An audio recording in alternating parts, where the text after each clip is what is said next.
You thought it was a glitch, a shadow passing through the screen, but it moved again. Paranormal M zooms in on what others ignore.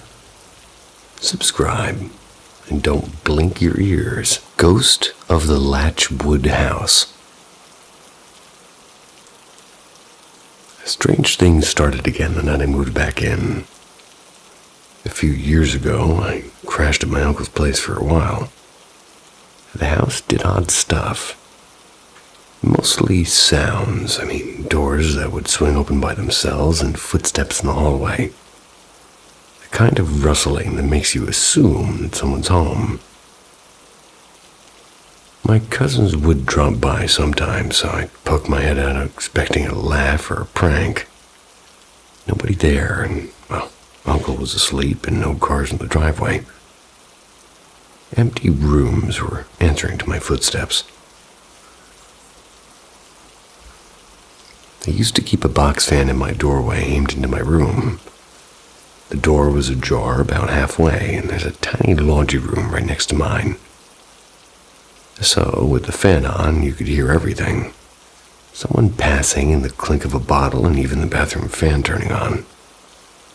I would hear the footsteps and, picture my cousin slipping past and go to check and find the house to be completely silent.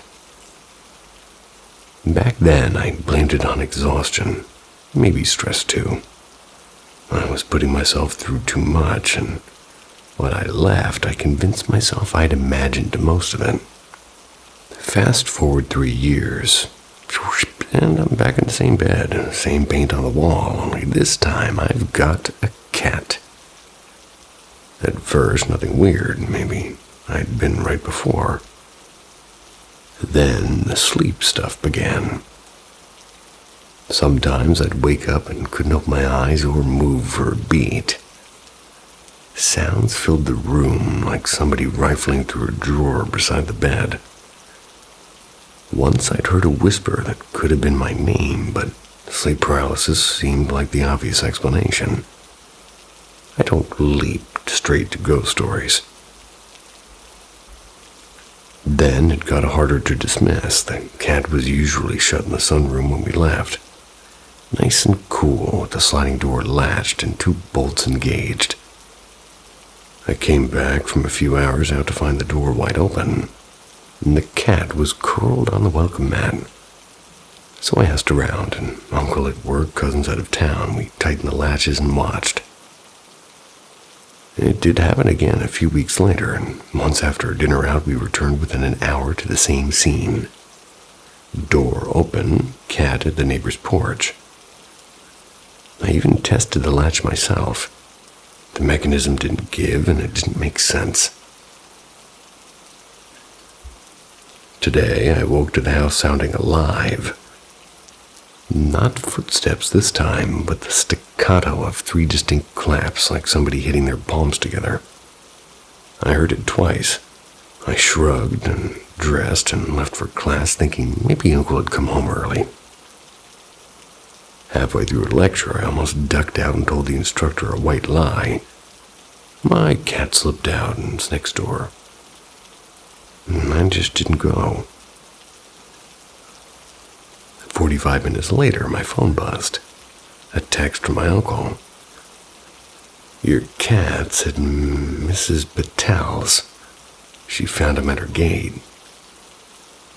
I stared at the message, and maybe it was a coincidence, maybe strange, but definitely.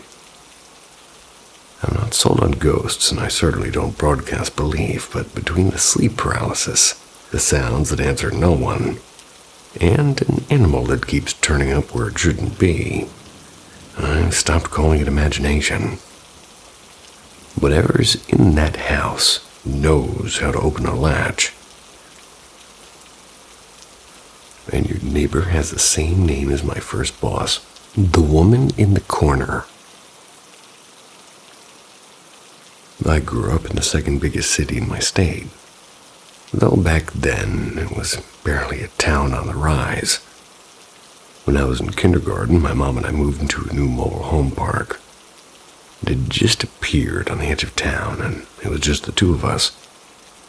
She worked nights in the hospital, third shift in the ICU. So more often than not, I just slept at my cousin's houses. I only came home when she had a night off. Even though I was an only child, I did have bunk beds. And not only that, but I was afraid of the dark. So I always took the bottom bunk so I could reach the light switch a little bit faster. The wood paneling in our little place liked to play tricks, faces and eyes in the grain, and I never knew those were just my brain filling in shapes at the time. One night, I surprised myself. I went to bed in the top bunk and my mom tucked me in, which didn't happen very often. She handed me my favorite stuffed animal, a well-loved Gizmo from Gremlins. I clutched him, basically like armor. And sometime in the small hours I woke and Gizmo was gone. I told myself I'd forgotten him, so I slid out of the bed to go find him in the living room. I left the bedroom and turned right down the hall. And at the doorway I froze and dropped to the floor. Every muscle was locked, and there was an armchair by the entryway, and I slid behind it. I was peeking around the cushion to check my eyes in the kitchen, and under the dim nightlight, something stood, if you could call it standing. It seemed to hover there as if its lower half had sunk into the air itself. From the thighs down, there was nothing. Its arms were stumps, cut off just above the elbows.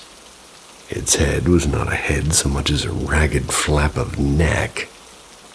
And you might wonder how a child knows whether a thing is a woman. Well, this one's chest was bare and its body rounded in all the ways I associated with a grown woman. So I knew. It was the palest thing I'd ever seen. Skin like milk, and I stayed facing the corner as if listening to something only it could hear.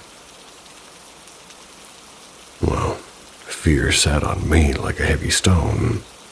Sobbing, I army crawled backwards, dragging my knees and elbows down the hallway until I was under the safety of a bottom bunk. I hid there until I blacked out from exhaustion and terror. In the morning, I woke still in the bottom bunk and inexplicably, with Gizmo clutched against my chest. My mom was at the stove making coffee and pancakes.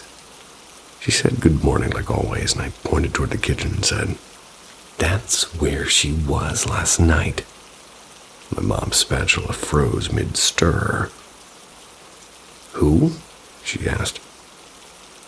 "The ghost," I said, and she dropped everything and started asking me questions. Later, when she told the story to a neighbor, she admitted she'd woken up that morning to find the front door wide open. Years later, while getting a tattoo from a friend I'd known forever, I told him the whole thing. He wanted to know if my mom would back me up, so I dialed her right there.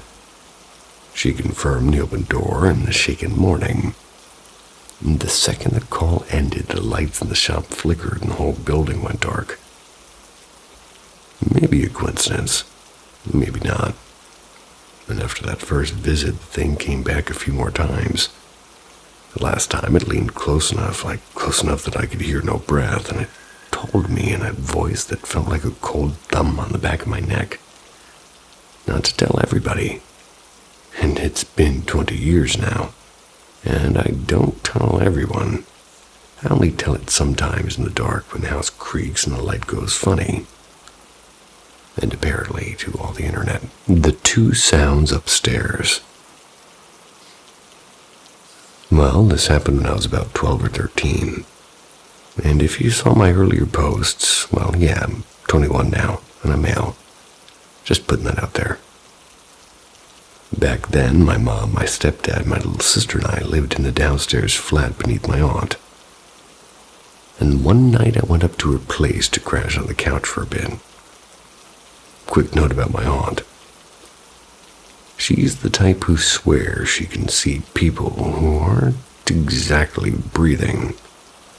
I'm still half skeptical, but she's into all the ghosty stuff like EVP sessions and Ouija boards and the whole toolkit. My phone at the time was a battered old Motorola, which is ancient even for then. And I used this crappy music app called Toonbox. Basically the sketchy equivalent of a music streaming junk drawer, and you couldn't add your own sounds to it. It was strictly just music. And while I was on her couch, she pulled out her phone and asked me to try some little ghost app that supposedly records what spirits say. I figured why not. I wrapped my earbuds around my phone and set it on her coffee table. So, we tried the app for maybe 20 minutes before getting bored and giving up. I went back to scrolling through my music on Toonbox, and something weird caught my eye. 2 new files that definitely hadn't been there earlier, and they were labeled Clip A and Clip B. Curious, I played Clip A, and it started with my name, and I'll change it here for privacy, so I'm going to have you call me Mike. And then in this soft, almost angelic whisper, it said, "Mike, don't." And right on the last word, the voice flipped into this guttural, horrible rasp and finished, "Tell her." The contrast was chilling. I still don't know where that switch came from, or what it was supposed to mean. And Clip B was fuzzier, and I don't remember the start, but the end was clear enough. Her boyfriend. That line made no sense. My aunt had been single then. Maybe it was about someone else in the house, and maybe it was nothing. Maybe it was 2 pranksters with decent audio chops. Thought about it a lot since, though, and I still can't land on an explanation I'm fully happy with. So yeah, 2 mysterious clips and a creepy voice change. And an aunt who swears she's talking to the other side. You decide if it was a message or a trick or just a glitch in the old phone app. Smile in the attic. Back in 1979, my grandfather's oldest brother died. Uncle Amos. I knew him as a gentle, patient man who lost his leg in I guess you could call it a factory, but it was in an accident years before. And a few people on my father's side worked at mills and rail yards. Every time my grandfather took me over to their place, Uncle Amos would press a crisp new $5 bill into my hand. They had a funny blue seal on them, and I thought that they were the coolest thing. He would always tell me to give his wooden leg a knock when I visited. It was some kind of little joke between us. It must have been in the late fall when I passed, or when he passed, excuse me. I remember the air being sharp and the leaves dry. The way my grandfather moved was slow and careful, as if following a script. And that was until Uncle Amos died. My grandfather fell into a routine every time he went by the house. He'd walk up, fold the newspaper off the porch, come back inside to fetch the keys to Uncle Amos's old coupe. Then he would head to the garage and crank it over. He'd drive it up to the top long slope drive and leave it running. The last time he took me there turned out to be the most bone-chilling thing I'd seen up to then, and well, he'd done the same steps. Paper off the porch, keys in hand, engine coughing to life, and the garage sat down a little hollow below the house. So the drive climbed steep and mean from the door. Grandpa parked near the brink and climbed out to check the mailbox. And I was standing by the flower bed right between the house and the drive. Suddenly, the car moved, began to roll backward, at first slow, then faster. I watched it pick up speed like something out of a bad dream. It rolled straight down the slope, back into the garage where we'd started. And there should have been a crash or a bang. There just wasn't, and the car came to a stop on its own, and the engine kept idling. My grandfather dropped the mailbox and ran to the garage to see what had happened. I turned my head toward the attic window above the porch.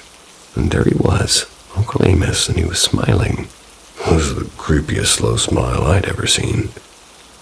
The kind of smile that didn't belong on someone behind glass. He lifted his hand and waved at me. Until that moment, I don't think I'd ever really seen him grin. Had I seen that grin while he was alive, I know I would have begged my grandfather not to take me back. And it's been 46 years since that afternoon. But I can still see his hand in the attic window. I can hear the engines idle, and I remember it like it was yesterday. The quiet shift. In the spring of 2020, right as COVID was just starting, I had my baby, and hospitals were strict at the time. Only one person could stay with you the whole time. And of course, my baby's father stayed. But on the third day, he had to leave to finish cleaning our place and pick up things that we'd forgotten. I had gotten a C-section, and I was running a fever, so they kept me for 4 or 5 days. Couldn't hold the baby much because of the pain and the meds, so nurses would come and help me with feedings.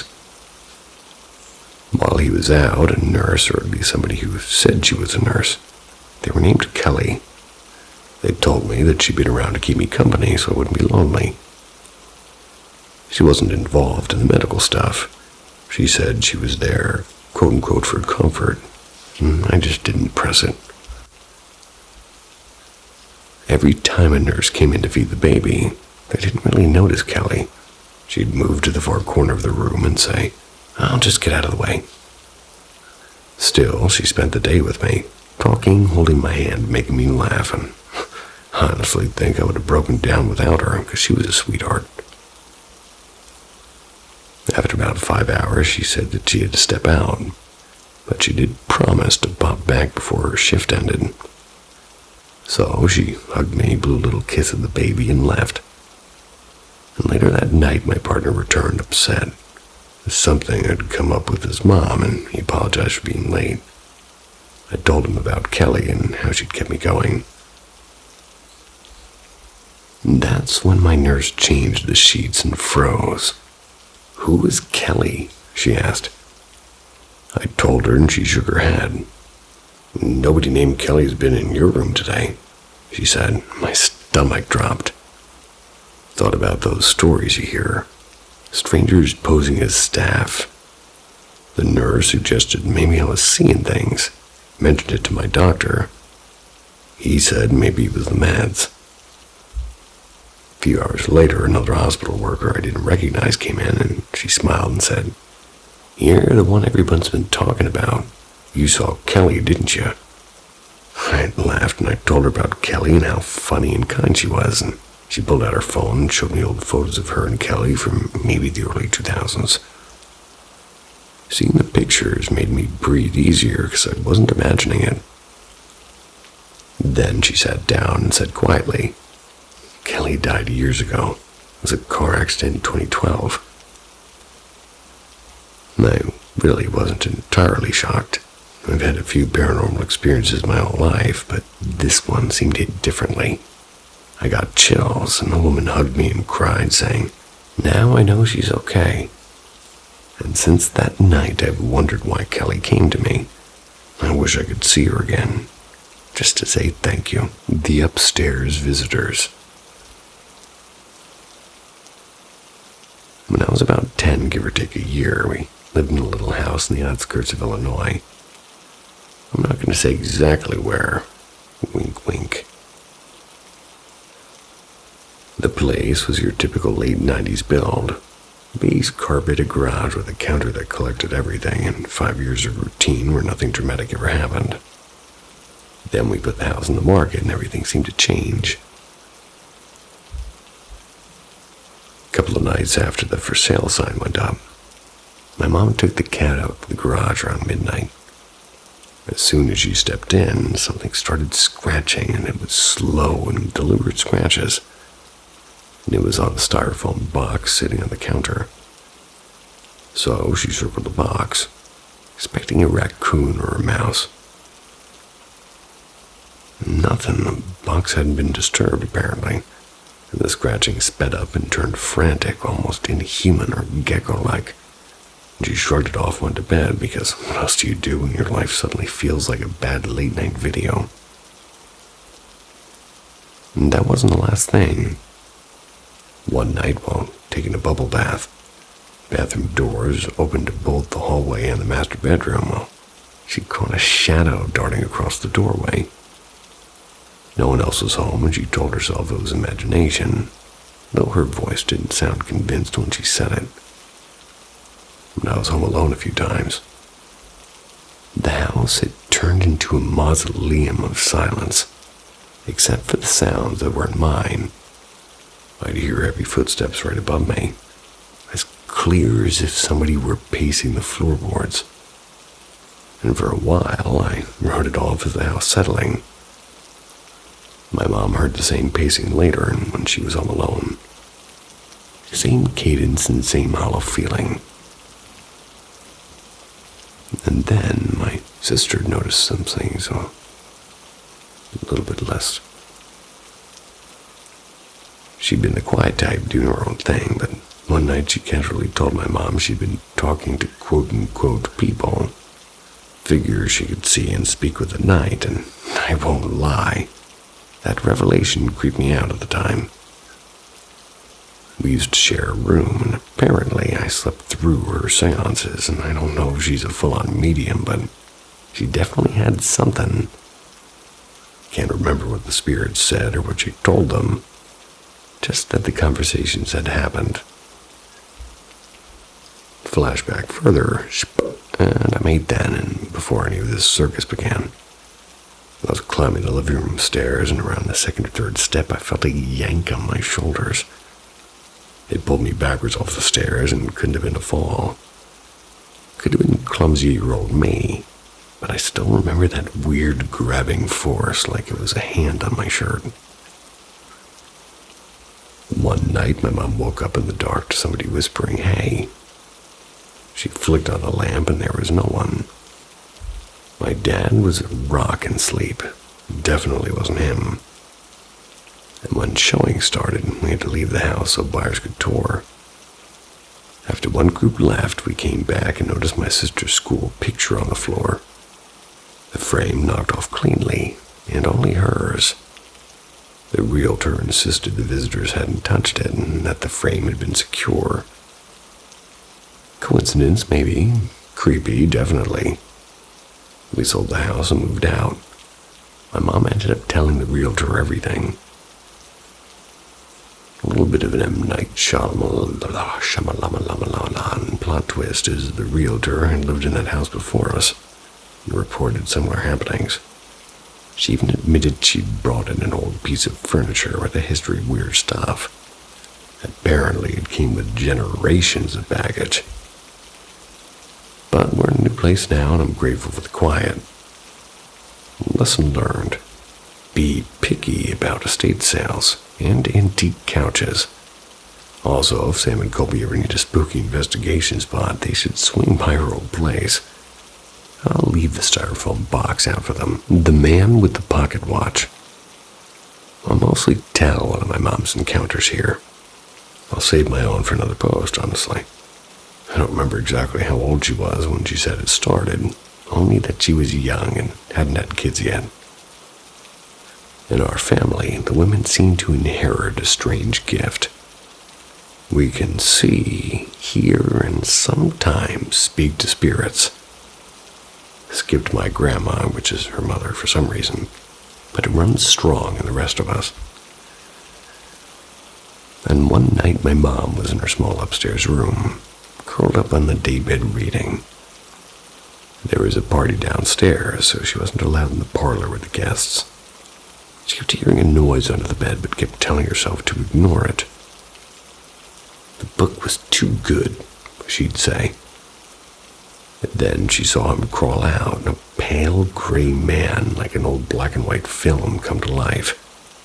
He wasn't wearing a top hat this time. He had worn a bowler, and he clutched a rusty pocket watch. He was on his back of the floor, one hand reaching toward her, whispering, "Come with me." She screamed. She bolted into the parlor to find my grandma. They decided to spend the night at my great-grandma's house instead. And that night, everything seemed fine. But by the next morning, my mom woke alone on the bed. And that was while my great-grandma was downstairs making breakfast. And suddenly, the gray man stepped out from the shadowed corner of the room, trying to reach her. Her legs wouldn't move. She just screamed with her eyes shut until her great-grandma came running up. Once upstairs, my great-grandma saw him too. She didn't hesitate. She opened the Bible and began reading aloud, Psalms, my mom thinks.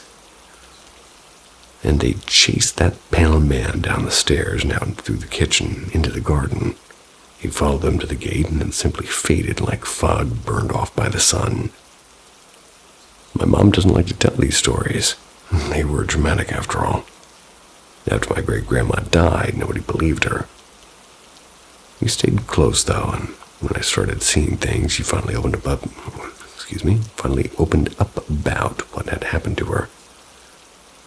Got a few more of her encounters if you'd like to hear them.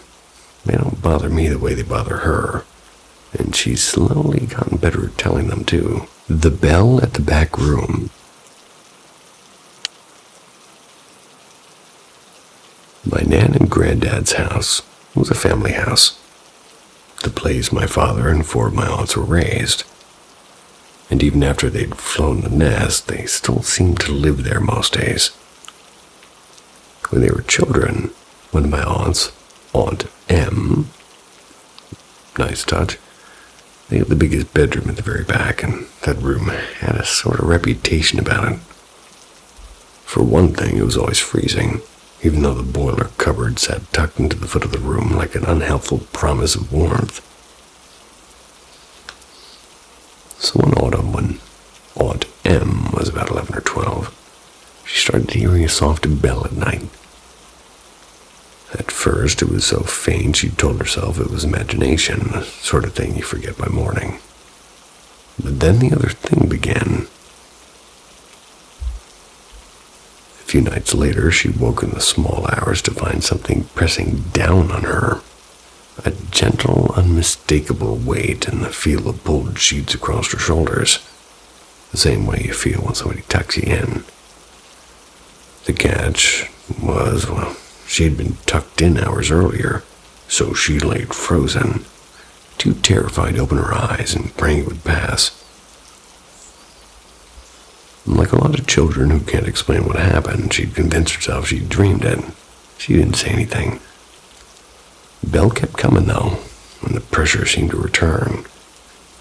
The third night, she opened her eyes in that paralysis and saw nothing but a dark gray shape in the blackness leaning over her.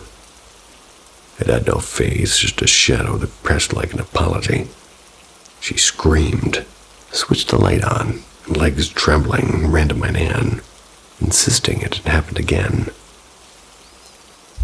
Nan, not the sort to laugh at the strange, they believed her. And Granddad was still around then, and they got help. Father Morin, a kindly priest who came by that afternoon, he walked in without prompting, stopped and said, "Do you hear bells? Where are those bells coming from?" I nodded toward the back room. Father Morin stood in the doorway. He looked at the far corner by the bed and said quietly, "He's there, an old priest, I think. Someone who watched over this place." He told them that before the factory behind house was built after the war, a small chapel had stood in the grounds.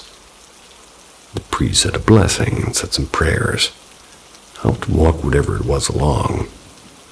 And after that, the bell and the nightly tucking stopped, at least for a while. Years later, at least a decade and a half actually, my father and I moved back to help Nan as she grew older. At first, nothing odd, until one night after Nan had been put to bed, I'm sitting with my dad in the front room. The living room door gave straight into the stairs, and out of the corner of my eye, about 2/3 of the way up the banister, I saw a very pale hand resting on the rail. It didn't move, and I told my dad I thought Nan might be up, and he called, "Mom."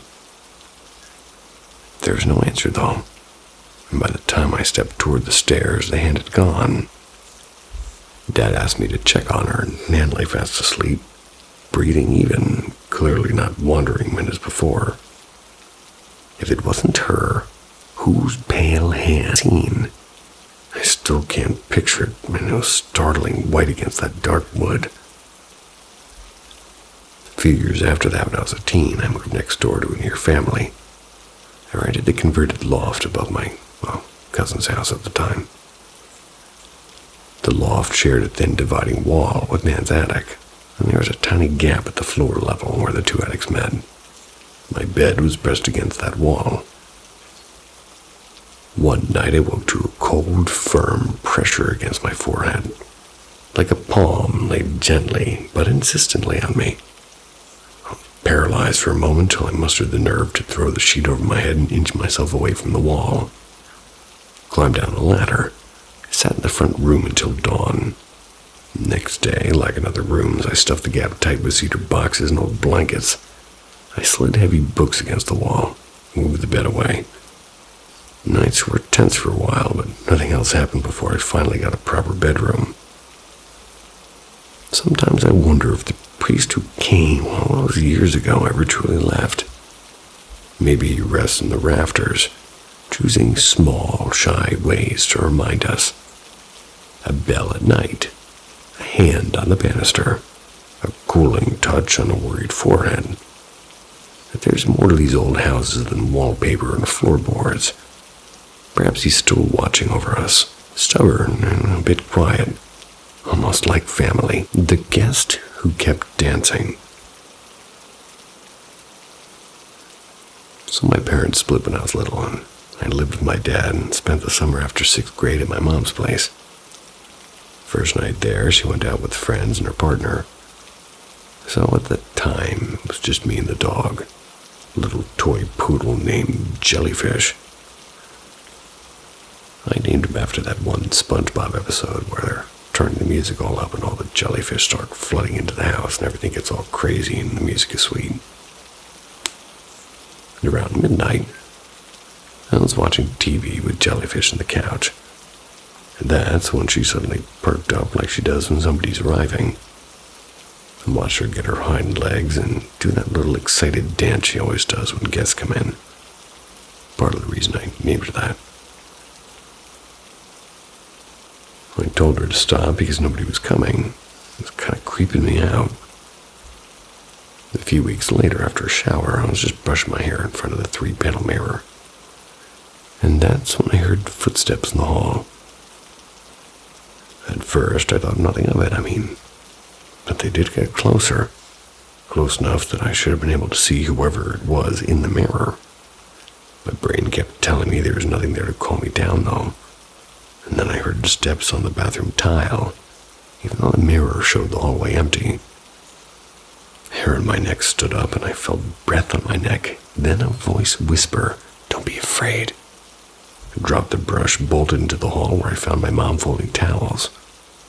She asked what was wrong, and I said nothing because I knew she wouldn't believe me, and I just kept running.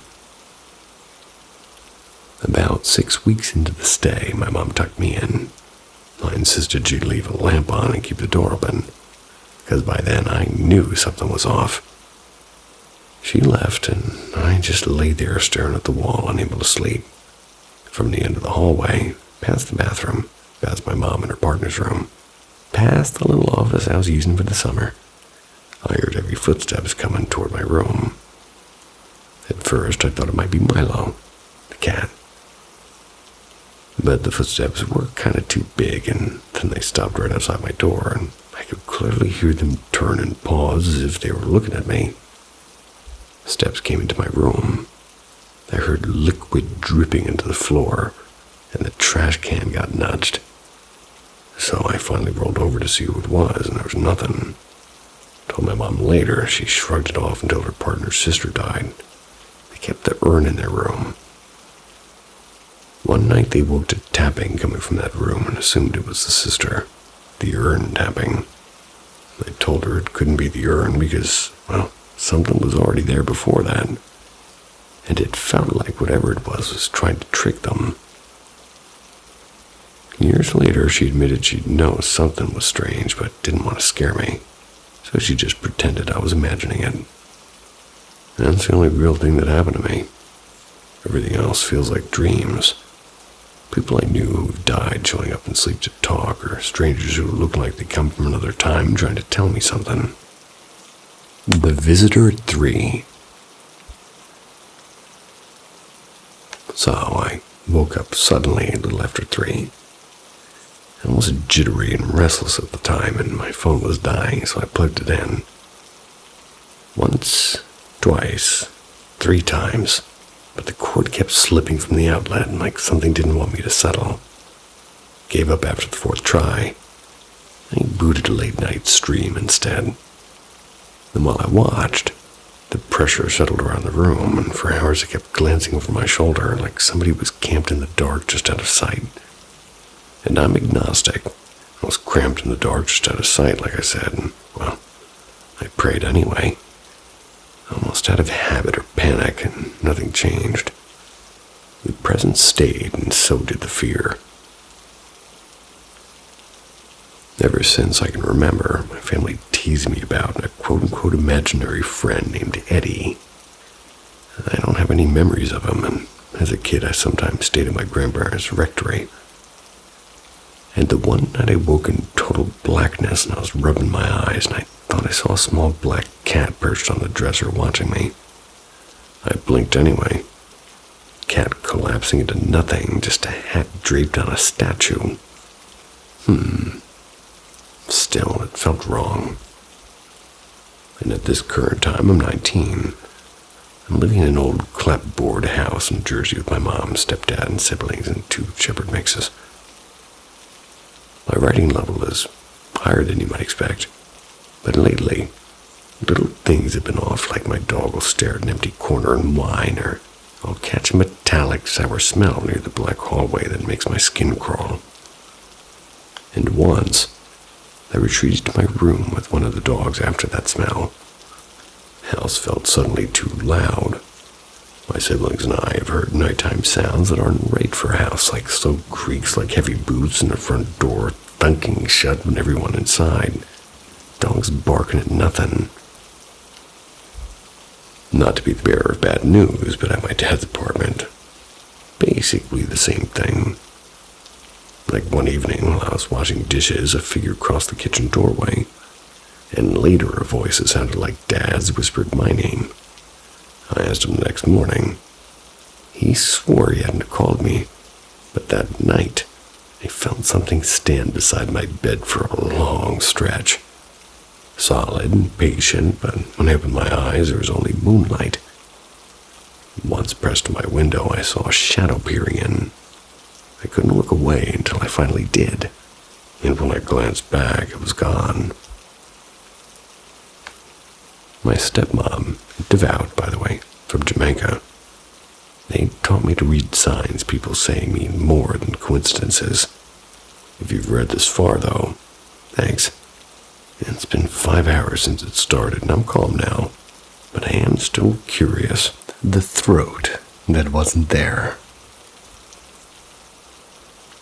Before you panic, read the title. No, my dad is very much alive. What? He does, however, have the vocal presence of a foghorn. He clears his throat like he's trying to clear a hallway full of ghosts. And one afternoon, my little sister and I were home alone. Mom had a book club meeting across town. For almost an hour, I kept hearing those characteristic throat clears from downstairs whenever my phone rang. It was Mom calling to say she was grabbing dinner from the way back. She asked to save a plate for Dad, and I was thinking it was funny, and I answered, "No worries, he's already here, and he can eat with us." There was a beat of silence from her end. Then she said nobody should be home. My stomach dropped. Dad normally leaves for his early shift at 6 and doesn't come back until the evening. But then, like right on cue, clear, unmistakably throat clear from below. I froze, and we do have security cameras. Christmas sale find. So I pulled up the feed and I watched Dad walk out the front door. And then I saw Mom leave later with her tote and keys. Ran to my sister's room, half expecting to find an intruder. Except earlier I'd done a sweep of the downstairs and checked the locks. Everything had looked normal. Still, my brain chose apocalypse over explainable. I wound up shutting my sister's door. I sat on the floor on the phone with Mom. I was whispering that I thought I heard somebody was in the house. She woke up, and by the way, she'd fallen asleep in the car, I guess. Came home in a flurry. She practically sprinted to the front door, leaving her coffee in the cup holder and forgetting everything but her keys. Safe to say, we checked every room and every closet, and it was all locked and empty. After the adrenaline ebbed, my sister said what happened. I told her everything. She folded her arms like she'd been waiting for the story's twist. Said that I'd dreamed the whole thing. She insisted that when she first woke, she'd seen me standing oddly outside her door. She went to get her phone to take a picture and came back and I was gone. Then she heard me downstairs. Her room is right by the stairs and her house is ancient. Those steps, well, they're loud as hell and basically every footstep you take.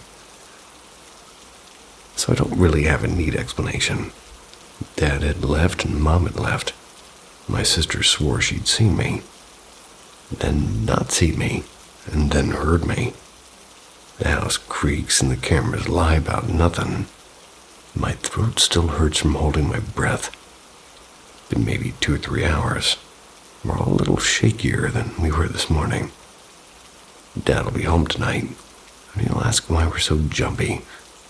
I'll tell him about the throat that wasn't there. Watch him clear his throat like a responsible, well, the responsible living man that he is. The hill where the gnome ran. I know this sounds a bit ridiculous at this point, but I've gotten 100 or more believable stories. But this one has never left me. This was when I was maybe 16. By the way, I live out in the foothills of the Appalachian Mountains. And no, I'm not telling the exact county. Had to fib a little on another post just to keep some privacy from people that I know. My buddy and I were leaving a bonfire and he'd been drinking and I was driving. Designated driver. No booze for me. Well, we took the usual back roads along empty stretches between old farms and stands of trees where deer and, honestly, people you'd rather not meet at night sometimes show up.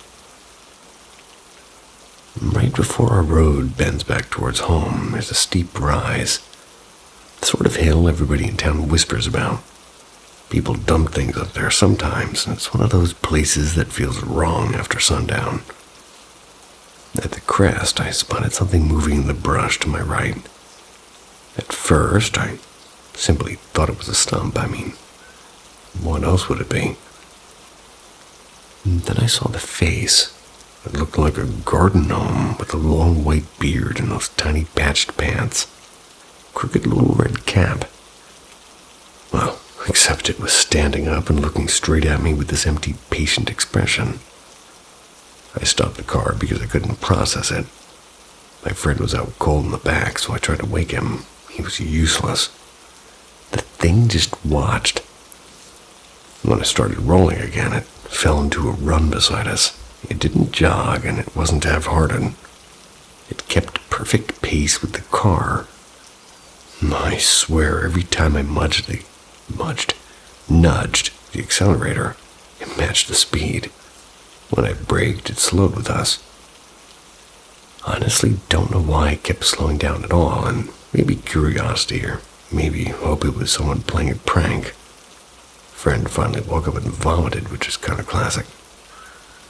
I leaned forward to roll the window down for air, and seeing it had made him panic, I slammed the gas. I shot down the hill, and the gnome kept up until we hit the bottom. Then, as if deciding we were boring, it hopped into the thick bushes and vanished. Well, we've driven that road 1,000 times since. Nothing has happened like that again. Can't tell you whether it was some guy in an elaborate prank suit or an actual gnome. But all I do know is what we call it now, that my grandma, who's lived here forever and swears she's seen strange things, says she's never seen anything like a gnome up there either. The children in the churchyard. It was the Sunday before Mother's Day. That's when I took my 6-year-old son to the churchyard to lay flowers on my mother's grave. We stood at the headstone, said a few quiet words, and asked for her peace.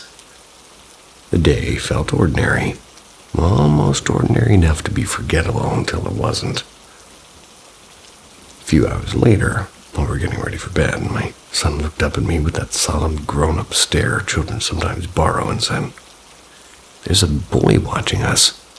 He keeps following." I scanned the hallway. I scanned the garden.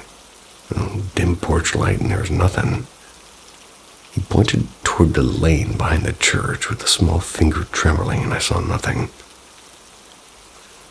Weeks slipped by, and days filled with work and school runs and homework.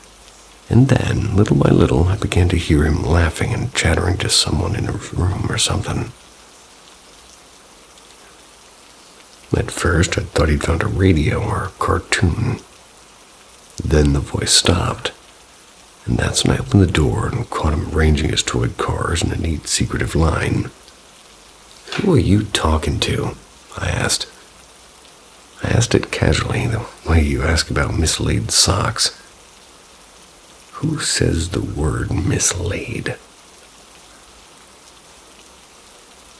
He answered without looking up, though. "The boy from the churchyard. He wants to play," he said. And a coldness crawled underneath my skin. A coldness that the summer heat couldn't even touch. He'd changed. The easy, sticky hugs were replaced by long hours shut away with that invisible playmate. He lost his appetite, and the teacher called twice about drifting attention and falling marks. I made an appointment with a child psychologist. "Imaginary friends are common," she said with an oddly low voice. "Maybe some anxiety, maybe some ADHD. We'll work on routines." Well, we did try, and therapy and timers and extra outdoor time, but the fog around him thickened instead of lifting. Then, unexpectedly, one Sunday he was himself again. He climbed onto my lap, asked for pancakes, and called me Mommy like a song. For those brief hours I felt stupid. I felt enormous relief. I didn't press him about the boy, because some doors I decided should stay closed. That afternoon, just as dusk found the curtains, he stopped at the front door and froze, hand on the knob, and he stared past me. He was staring at something that wasn't even there. "They're waiting outside," he said without blinking. "My friends from the churchyard, they want me to come play with them." His voice was perfectly certain. I locked the door and kind of took him to the bedroom. I sat with the curtains drawn. I watched his silhouette sleep, and I listened to the soft thud at the threshold like somebody checking whether the house was still there. Once brave or foolish enough, I peered through the slit in the blinds. My garden was empty under the great light, but the knife of fear in my throat didn't ease. Then he walked to the window and with that same eerie calm pointed across the lawn. "There's a lady by the old yew. She has a shawl and a locket, telling the children to come." He described the way my mother's shawl had sat on her shoulders the day that we buried her. The exact fold. The way the light had hit that little locket and I couldn't move. The sound of the door grew louder, as if across the grass small hands were leaning on knuckles. The last visitor.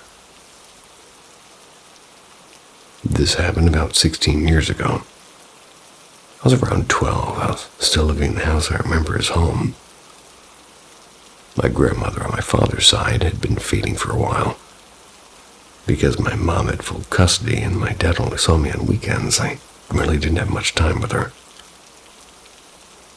My last memories were visiting a sterile nursing home where she communicated with a pen.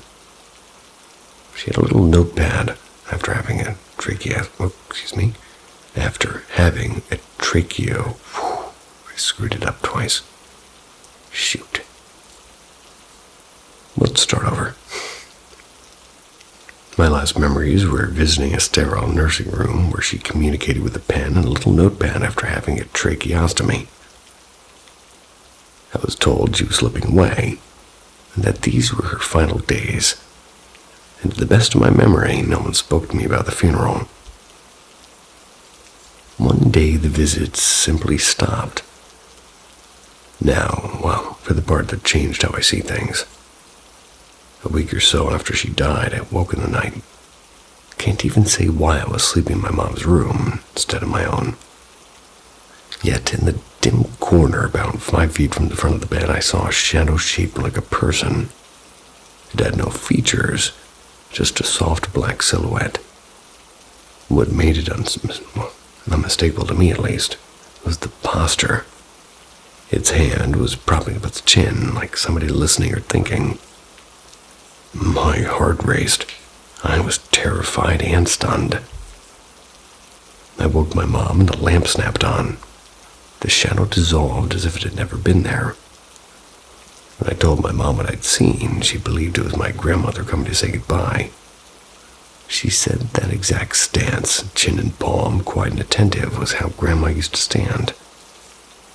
Maybe it was a dream, or my mind was stitching together memories of her final days into something vivid. Don't remember ever seeing her in that pose while she was alive, though. The image stayed with me in the way dreams usually don't. I considered myself a skeptic until something gave me a reason to change, and that night gave me one. And since then, I've really only had one other brush with that kind of presence.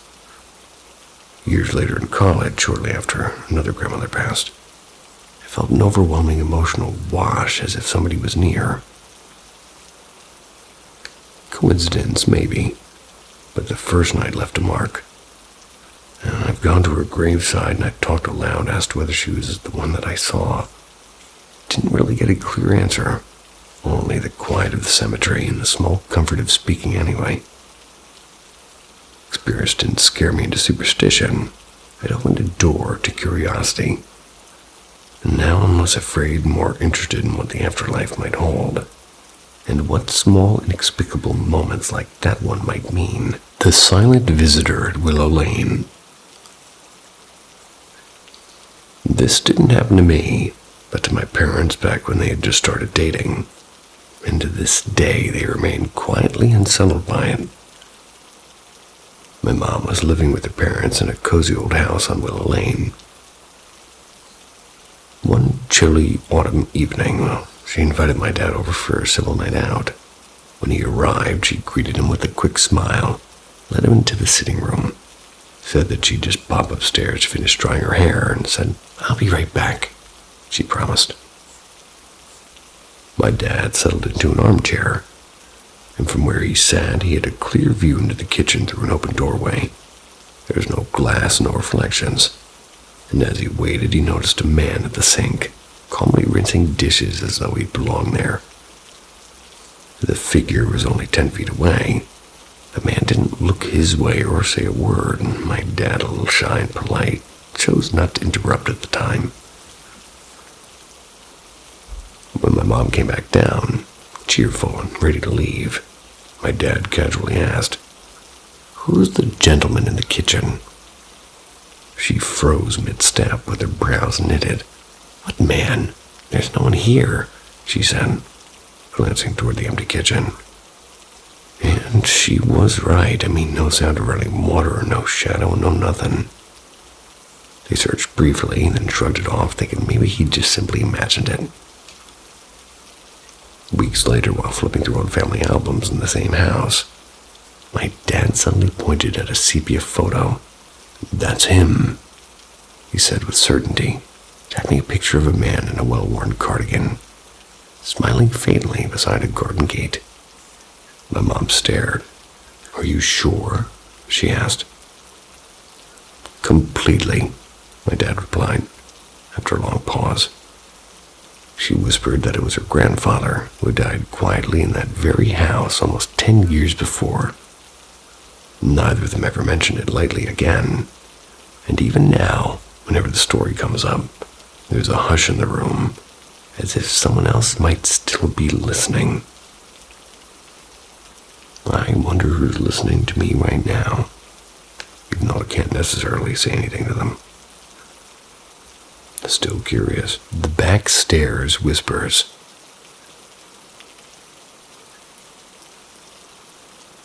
I'm a woman from a tiny residential town on the BC coast, which I assume is British Columbia. Could be wrong. This happened back in the fall of 2016, roughly 2 weeks after I'd started working at the community school. The office I cleaned for the school board was a minute's walk from the back entrance, and most nights I was the last one there. The first time something weird happened, I was alone in the district office. I always did a walkthrough to make sure nobody was staying late. Didn't want to scare anyone. Then I went down the narrow back stairs to a meeting room that they used as storage. Shelves of old files, a couple of folding chairs, and a tiny washroom tucked in the far corner. My routine was always the same. Clean the washroom first, grab the trash, then come back up to the offices.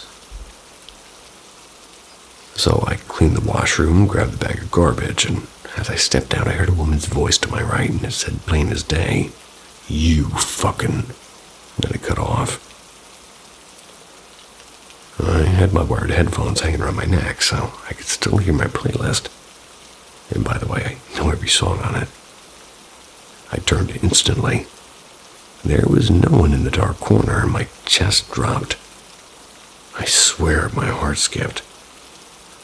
I sprinted back up the stairs, hands trembling, telling myself it had to be the heating or the pipes or a delivery truck. Anything but a person. I peered out the windows to see if somebody was lurking. There was nothing outside. It was an empty parking lot. I tried to force myself to finish cleaning, but I couldn't shake the feeling of being watched.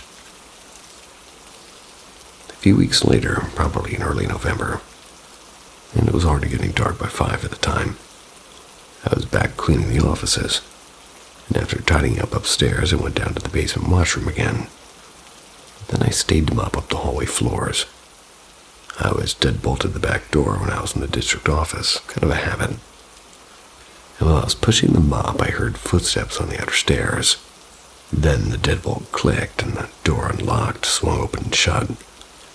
My head snapped up and I called out, "Hey, I'm down here, sorry if I..." Then I waited and there was nothing. No footsteps, no reply. I told myself, well, maybe whoever it was didn't hear me, so I walked up the stairs calling hello. There was nothing. Checked the front entry and there was no one. Door was unlocked though, and I could have sworn I'd locked it. Annoyed and a bit spooked, I grabbed the garbage bags I'd left in the hallway. As I looked up toward the back offices, one of the inner doors slammed shut on its own, full force. Ran out, locked the deadbolt behind me, and stopped shaking until I got back to the school. My hands were numb. I had a panic attack in the staff room. Hardly remember driving home. I still don't know what, if anything, really was there, but after those 2 nights I started taking the long way home. Never stayed late alone in that office again either. The quiet below.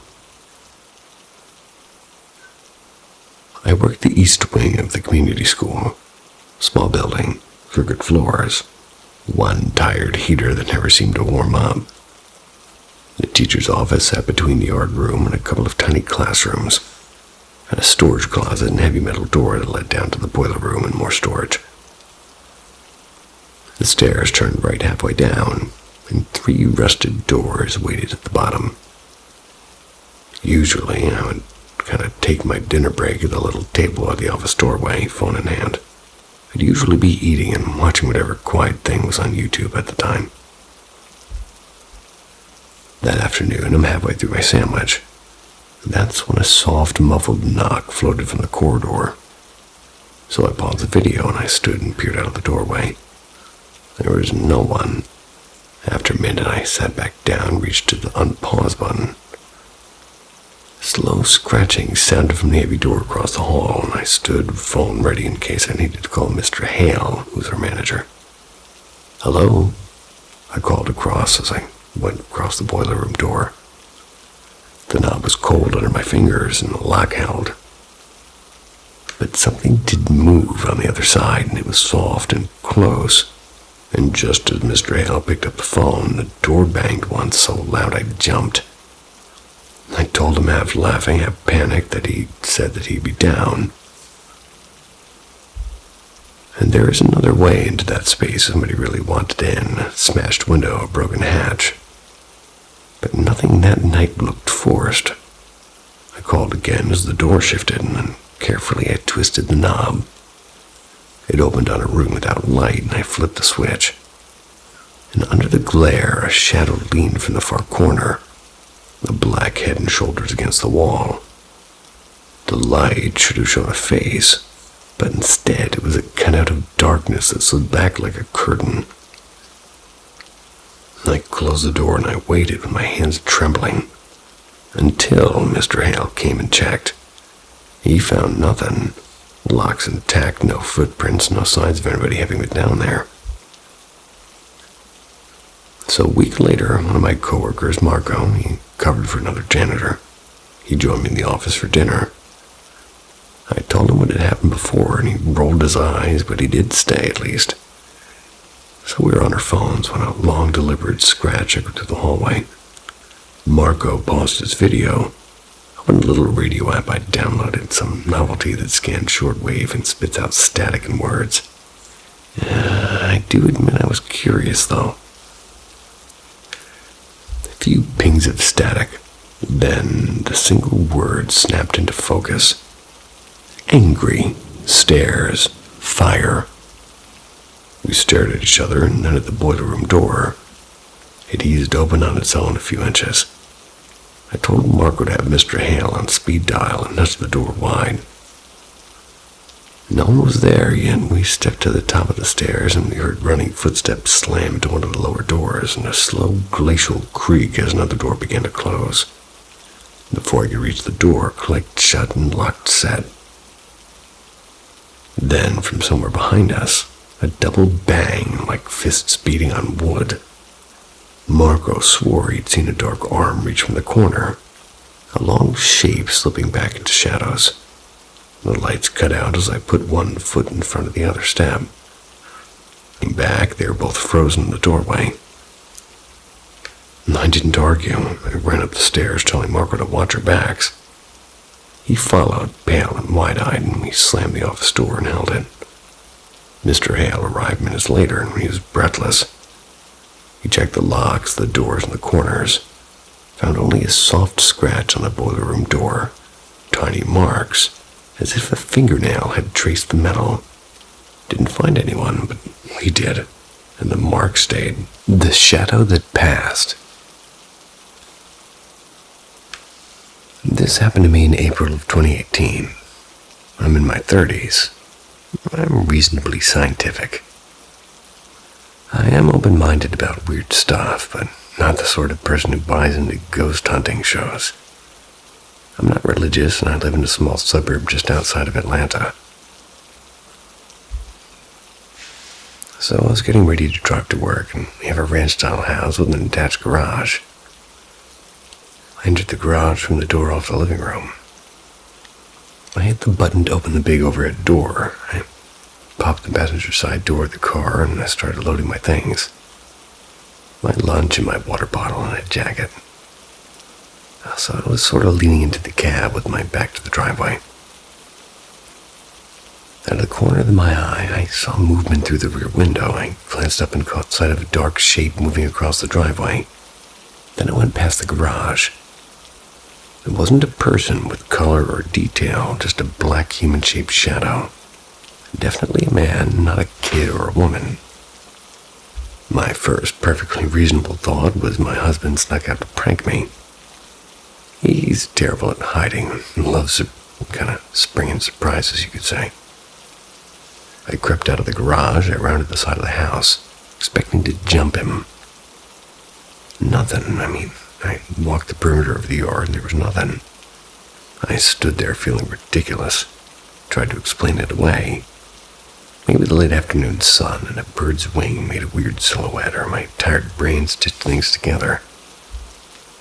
Told my husband that evening, and he swore that he hadn't been outside. He's actually the one in the house who believes in this kind of thing. Says he's seen a shadowy figure in the yard before. And not just once, but more than once, he claims. And our house isn't particularly ancient. It's built in 1992. The people who owned it before us are still around.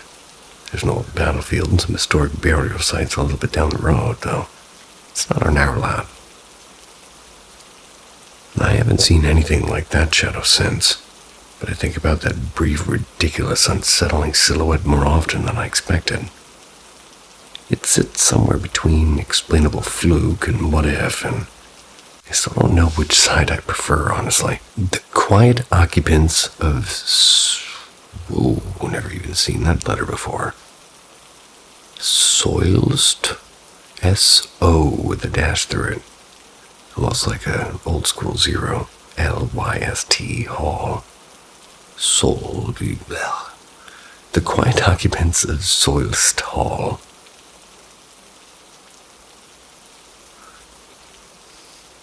Oh, it's Danish. Forgive me for that. I've had a number of odd encounters, but I'll stick to the 3 that have stayed with me most clearly. The first happened when I was about 14. I was at a friend's place where I'd been mucking about the stables, and as I came out from the barn, I noticed a woman in a green blouse. They were walking from the house toward the small ornamental pond and standing there staring into the water. She was roughly 20 yards away, and from that distance, I assumed she must have been my friend's aunt. They did have a similar build and hairstyle. I walked through the garage into the kitchen, and I was therefore surprised to find my friend's aunt already there, wearing a blue sweater. I asked if she had been out by the pond or just had changed her clothes. She hadn't, and when I looked back, there was no one by the water. She mentioned almost apologetically that when the children were very small, they sometimes liked to play in the wardrobe and would chatter away to someone nice who wasn't visible. Someone nice in parentheses. And that could easily have been childish make-believe, yet it made me wonder whether what I had seen was connected to older, stranger echoes in the house. The other 2 incidents took place while I was at Danish folk high school called Soist Hall, an old manor that had once been a pretty noble party house. It later became a hunting lodge, and then after that an orphanage, and for a time an asylum, and before becoming a school for adults focusing on music and literature. The first of these occurred at a summer... Oh boy, more Danish words. A summer fete in broad daylight. I was standing with half a dozen people. I was having a cigarette in the courtyard. I was the only one facing the building, and from where I stood I could clearly see the upper terrace linking the principal suite to the so-called guest room, a space with a reputation for discreet things, let's just say. I watched a large man in a black overcoat, slightly stooped, and he was emerging from the guest room and strolled across the terrace into the principal's chambers.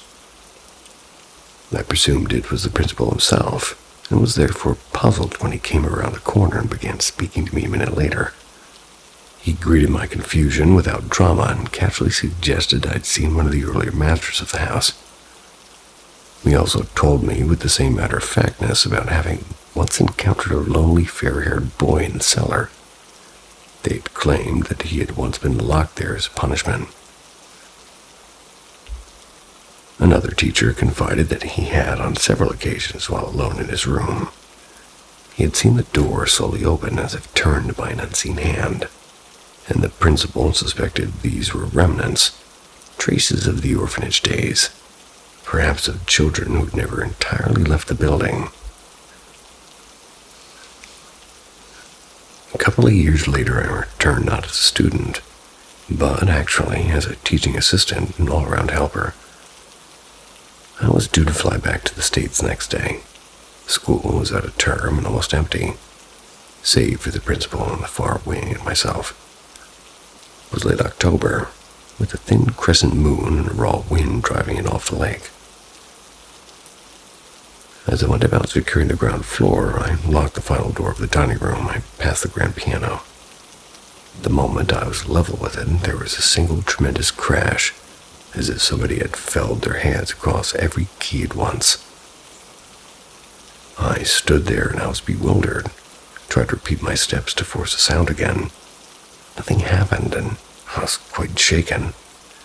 I began up the main stair toward the old students' room, once the main banquet hall. And halfway up, I stopped because the landing filled with the unmistakable sound of lavish dinner, forks and glasses and chairs scraping, the murmur of many voices. It was, I judged, at least 30 people. I fumbled for my phone to record, but it was dead, and after lingering and listening until the noises seemed to swell, I climbed the last steps. The sounds faded precisely as I reached the top landing.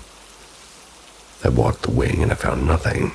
No candles, no voices, only the ordinary creaks of an old building. I had chosen rather foolishly in hindsight to sleep in the guest room that night. And partway up the secondary stairwell, the lights abruptly blinked out. I crawled the remainder into darkness. I lay awake while the wind battered the window as if eager to come in. And around 3 a.m. came loud knocks on my door. Then the handle was turned with such force that I remembered thinking the jam might splinter. I hid under the covers like a child and didn't sleep. At breakfast, I told the principal everything. He listened without surprise and remarked that the house was always full of its solid stirrings around that time of year. And that oddly, a new moon tended to rouse the building more than a full one. The school had since closed, as far as I know. Whatever its present use, I suspect Soist Hall will continue to keep its ancient company. A few private presences that belong more to a place than any living occupant. Phantom Walker on Widow's Ridge. Hi, my name's Lars. I used to be the Boy Scout once, and we went to this park, and I can't quite remember the official name, but it was out in Louisiana, up in an area everybody called the Widow's Ridge. Week-long summer camp, and they'd set up little stations all over the place. Archery, sling shooting, and not dying, that sort of stuff. One night I decided to take the archery class again. It was a bit of a hike up a rocky dirt path, and I got there around 7:30. I wrapped up by about 9. There were other kids from different groups, but when the class ended, I left by myself. Started back down the stone and soil staircase toward our campsite. And that's when I noticed a sound behind me. It was like somebody matching my footsteps. Every time I turned, the sound stopped. The trees were thin and dry. The moonlight made long, sort of silver lines up the hill, so I could see pretty far, actually. The park rangers had said a lot of the wildlife had cleared out because of some new trail work, so no critters were supposed to be around. Still, even though there was nothing, no animals or birds, no flash of a headlamp, I could feel someone or something right behind me, matching each step. I got creeped out but kept my cool and made it back to camp. Next night, I went back to archery for fun, but I brought a friend this time. We left at almost the same hour, and he walked ahead of me on the path, and after a few minutes he stopped and leaned over and whispered, "Lars, Lars." I said, "Yeah?" And then without turning, when he whispered again, "Who's that walking behind us?" I spun around quick and, "Mike, there's no one back there," I told him. Mike turned, looked up the hill the same way I had the night before. We locked eyes for a second and then both took off. Full sprint down the bushes and moonlit scrub. Straight back to camp like we were being chased in some dumb action movie. So we tumbled through the barricades and the brambles. Hit the campground out of breath and shaking. And I've told this one a bunch of times to family and friends. Not long ago, my dad heard me say, and probably came across a phantom walker. I did hear this podcast where a guy talked about interdimensional beings that mimic people's footsteps. Folks around wild parks called them phantom walkers. Looked it up later, couldn't find anything solid on phantom walkers. Well, nothing useful anyway. So yeah, that's my story from Widow's Ridge, or whatever it was. It knew how to walk like me. The bell in the bathroom. When I was 19, I moved in with my two sisters. I also moved in with one of their boyfriends who basically lived there too. House kinda came with a roommate bonus. Stealthy black cat that wore a tiny bell on her collar because she was creepily silent. They claimed the bell was so they'd actually know where she was, which is kinda cute, right? They also told me I got the haunted room. We're all dumb and young, so I laughed it off at first. But honestly, it didn't take long for the joke to stop being funny. I was newly single and lonely and already a little bit dramatic, so maybe I was primed to freak out. But that room made me feel wrong, like someone had left the lights on in a part of my body that was supposed to be dark. I just couldn't relax there. Caught myself constantly glancing over my shoulder and convinced something was looking back. A few weeks in, the sister without the boyfriend moved out, and I upgraded, technically, to her master bedroom. And that should have felt like a win, but instead it was worse. The house had one of those antique boilers. They kept thermostat low to save money, and master bath had a broken switch so the light never worked. So try to picture me. Cold showers by candlelight, sometimes boiling water on the stove like a medieval spa. And every trip to that bathroom felt like a sprint through a haunted obstacle course. If I had to pee at night, I'd practically fly there and bolt back like I'd seen a ghost mid-toiletry. My bed was positioned with the headboard against the wall next to the main door. So when I sat curled up, I was sort of facing the dark doorway to the bathroom across the room. Couldn't even stretch out without feeling like I was making myself vulnerable. I'd ball up like a frightened spider and stare at that patch of darkness. One night, the couple and the cat crashed at the cousin's place. I was solo.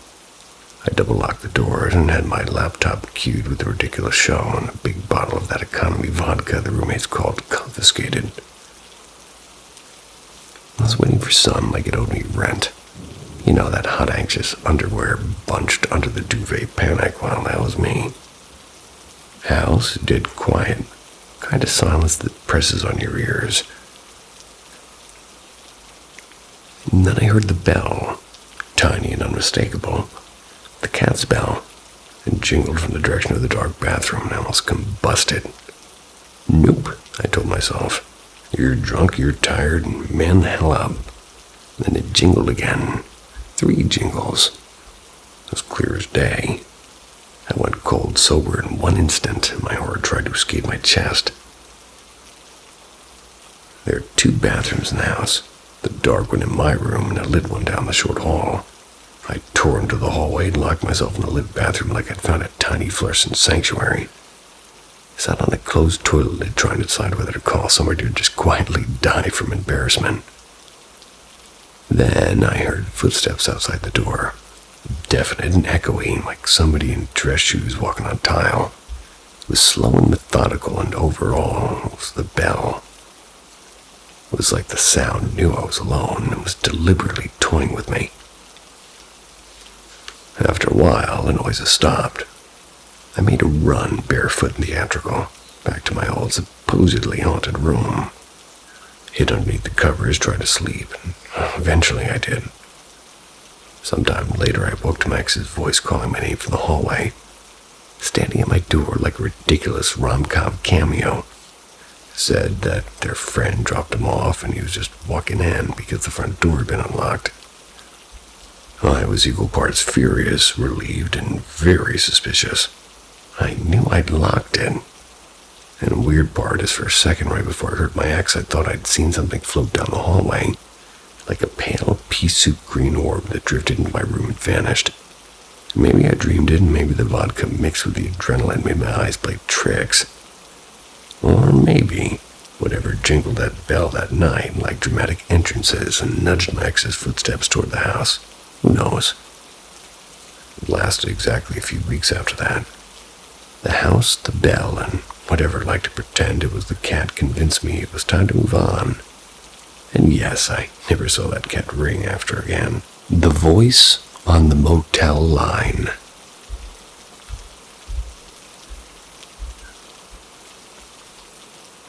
When I was 17, I had one of those nights that sticks in your head for no good reason.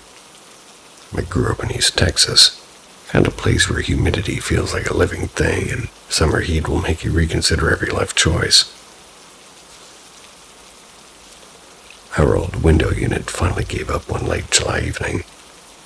The compressor coughed and the fan shuddered, and that was that. My parents couldn't find a repairman who would come out at night. They sure couldn't afford an all-night miracle. So we packed a few things and went hunting for a room. We ended up at a battered single-story motor lodge on the edge of town, the kind with the neon sign that probably remembered the 70s fondly. Faded floral carpet and threadbare drapes, TV perched on a dresser like it owned the place. My parents took one bed and my two younger brothers and I clambered into the other, sweaty and half asleep. Before we left the house, I called my girlfriend on the landline. And by the way, this was before pocket phones. Pocket phones. Told her that we were heading out to cool off and didn't even know where exactly. I had no idea which room or even which motel we'd chosen. Everything about that night felt unanimous, basically. And sometime between 11:30 and midnight, the phone in the room rang and sliced through the hushed motel hum. My dad reached for it and I heard him inhale and then something that made him go quiet.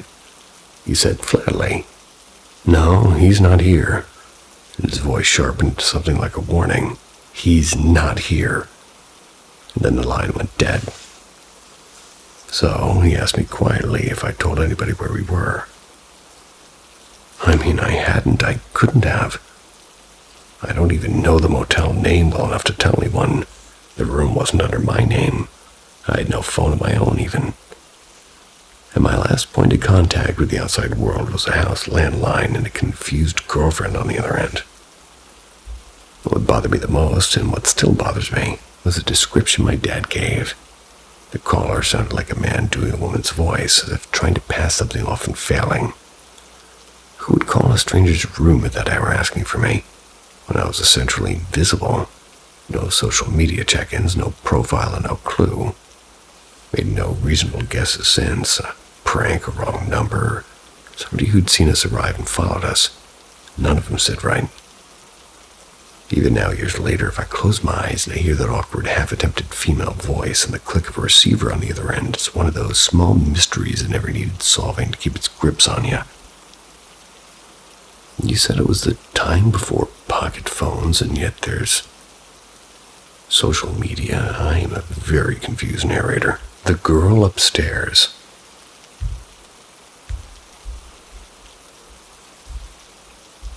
Moved into that two-story house when I was 6. It was a hulking thing from like the 1960s. There was more garden than sense. My parents got it dirt cheap and spent the next few months gutting and fixing it until it looked like the home out of a magazine. And to me, it felt like winning the childhood lottery. They insisted we lived strictly on the ground floor, left the top floor as a kind of never-closed playroom storage area. Nobody wanted to be up there after dark, though. I thought that was just squatter superstition until it stopped being a joke. Because there were quirks to the place. An outdoor spiral stair that led to a small, bricked-up room. A single tiny window high up and a strange little landing that always seemed to be at least a degree colder than the rest of the house. But the trouble started when I was 13. I was alone in my mom's office. I was glued to an ancient PC watching a loading bar crawl like a snail. In the window's glare, I caught the outline of a small girl standing behind me. I assumed that it was my little sister, which is why I didn't turn around right away. Then she was there, and my heart did a weird flip. I told myself I'd been staring at the screen too long and went to the kitchen for a snack to shake it off. Grabbed a handful of cheese rings, and mid-bite heard slow, measured footsteps on the stairs. The gate at the bottom clicked, and the steps came closer, and instantly I thought somebody had broken in. So I bolted toward the back door, cheese rings clattering in my hand, dove under the garage door, and as it rolled up and hid until my family pulled into the drive, well, my dad went to check. Came back with a puzzled face, and no one on the stair gate was still latched. Told me about the girl in the window, and they nodded with that sort of gentle, disappointed look. Probably your imagination. Well, after that, the weirdness stopped being polite. It started as a low, constant pressure, a feeling of being watched restlessly. That viscous dread radiating up from the top floor. They'd set up dividers and desks up there and called it an office. Nobody used it after sunset. At first, the girl was only a peripheral thing, a glimpse at the foot of the stairs. Light feet pattering where there was nothing. Then the furniture started to move, like a chair slid in a box toppled and the top floor door would squeal open. The gate would unlatch. Footsteps would come down toward my room. Later, a voice joined the symphony, though, small and childlike, a whisper from the dark even. It said, "Help me," or something like, "Come on." Well, sleep became an Olympic sport, and I constantly failed it. I learned to clench my eyes and pretend the noise was outside the house. And once, my bedroom door opened with no steps. I lay rigid, and I felt something hang over me, so I basically could have touched it if I dared to move my head. It was that close.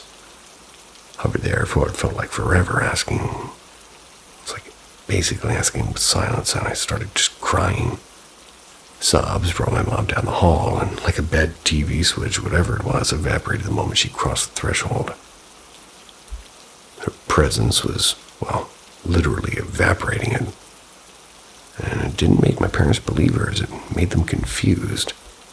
Because by 15, I was furious rather than scared. The girl no longer kept to cameo appearances because she became brazen. Daylight didn't bring safety. It only brought clearer sightings. Nights were the worst, really. Furniture slammed, the voice coaxed me to the top of the stairs at all hours. And by the way, it didn't love 2:33 a.m. for some reason. Gate would clang as if on cue, and I adapted headphones with loud music in an attempt at contempt. When she called, I started answering back, and I was crude and loud and obnoxious. "Screw off," I'd shout. And every time I did, the house answered with this banshee scream. Seemed to climb the staircase and slam every door in the place. So one evening, my youngest sister and I chased a soccer ball that landed in the upper balcony. It had already gotten dark at that time. And while we fumbled with the keys, shoes ran overhead, and a stapler in the room with us began hammering on the desk on its own. My sister lost it, and that's when my parents finally stopped shrugging and did something. We learned the house had a history. The previous owner had also reported intruders on the top floor and had installed extra locks and a gate at the bottom of the stairs. We called the police more than once about phantom footsteps, actually. Cops always found an empty house, though. Parents admitted they'd occasionally seen a shadow darting through the office at dusk, had chosen to ignore it. Ignorance seemed cheaper than terror at first. So when I was 16, I moved out to a little garden shed that we'd converted into a room. And first night there, I slept like I'd never slept before. Spent days in that shed, and only cross over to the main house for meals. The top floor windows were visible from the path, and walking past them felt like walking under someone's stare. And once, while a cousin was visiting, we walked back to the house after a game. Top floor lights flickered, and the little girl passed the window. And for a second, her shape elongated like a warped shadow. She was suddenly the height of an adult and towering and wrong. My cousin screamed and ran, and something in him broke. And that did it for my parents. They called people from the church who said that they'd done this sort of thing before. One of the women claimed that she was sensitive to spirits. She walked out slowly, pointing to the landing in the hallway by my room. The exact path the footsteps always followed. Said that there was dense, heavy darkness there. They performed blessings and rituals and left candles in odd corners. I don't know exactly what words they used, but the house changed after they left. It felt warmer and quieter. The constant dread lifted like fog in the morning sun. The woman told me she felt it was unusually sensitive to things, that basically to be careful. I was just glad for the silence. Never did figure out what that thing was, and I knew with the kind of certainty that doesn't need proof that if I had followed up those stairs when it called, I wouldn't have come back. It was malicious and fed on panic. And that house taught me the most unnerving lesson. Some fears are not meant to be courted or negotiated with. You survive them by refusing to be eaten alive. Sweet dreams. See ya. Step into a world of enigma with Paranormal M, where the stories we unravel will keep you on the edge of your seat. Subscribe and turn on notifications to journey through the latest mind-boggling tales. Does anyone have any idea what might have happened to me? So I was laying in bed last night, trying to fall asleep at around 5 a.m., and suddenly I got the weirdest feeling. I can't even describe it, but it was like a dead center in the chest kind of a feeling. After a moment, I have a realization that this feeling is my grandpa. I have no idea what made me realize that, or how a feeling can represent a specific person, but I somehow just knew. For this next part, it's worth noting that I was laying facing away from where I climb into bed from. So, after a minute with this feeling, the birds that are chirping outside and every other noise goes dead silent. It was like somebody just shut the sound off. As soon as this happens, I get the distinct feeling that someone is standing behind me. That there's a presence there, standing in the space between the bed and the wall on the side of the bed that I get in on. Which, as I noted, I had my back towards at that time. It's also worth noting that none of this felt scary at all. It just felt strange. I can't even describe how it made me feel.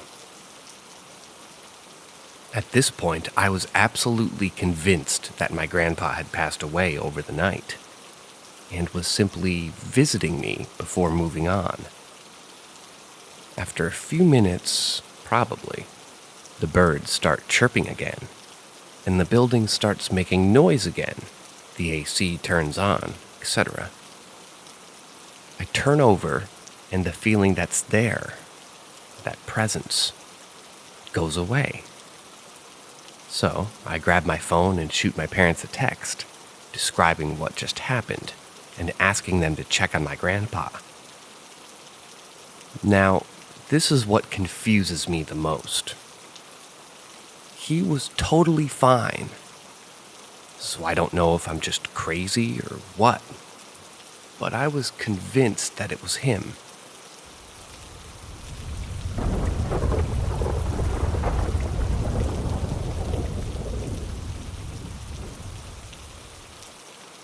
Strange ghostly experience.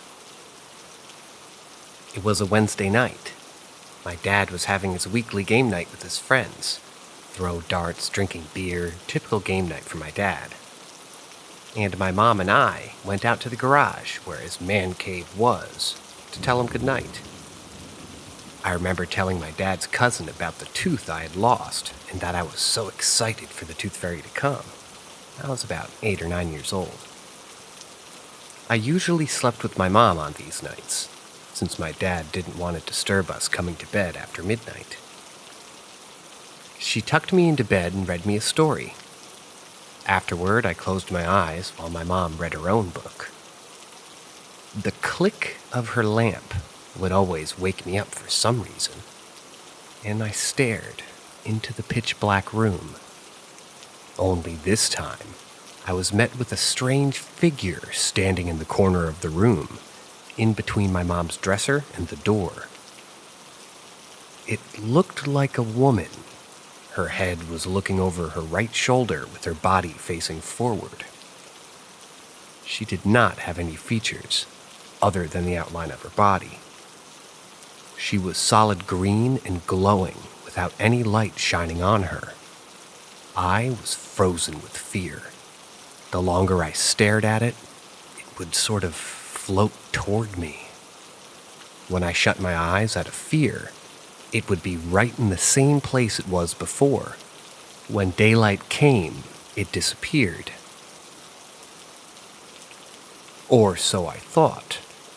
It was about a week later and I had avoided that room like the plague, because I had an uneasy feeling every time I stepped into the room.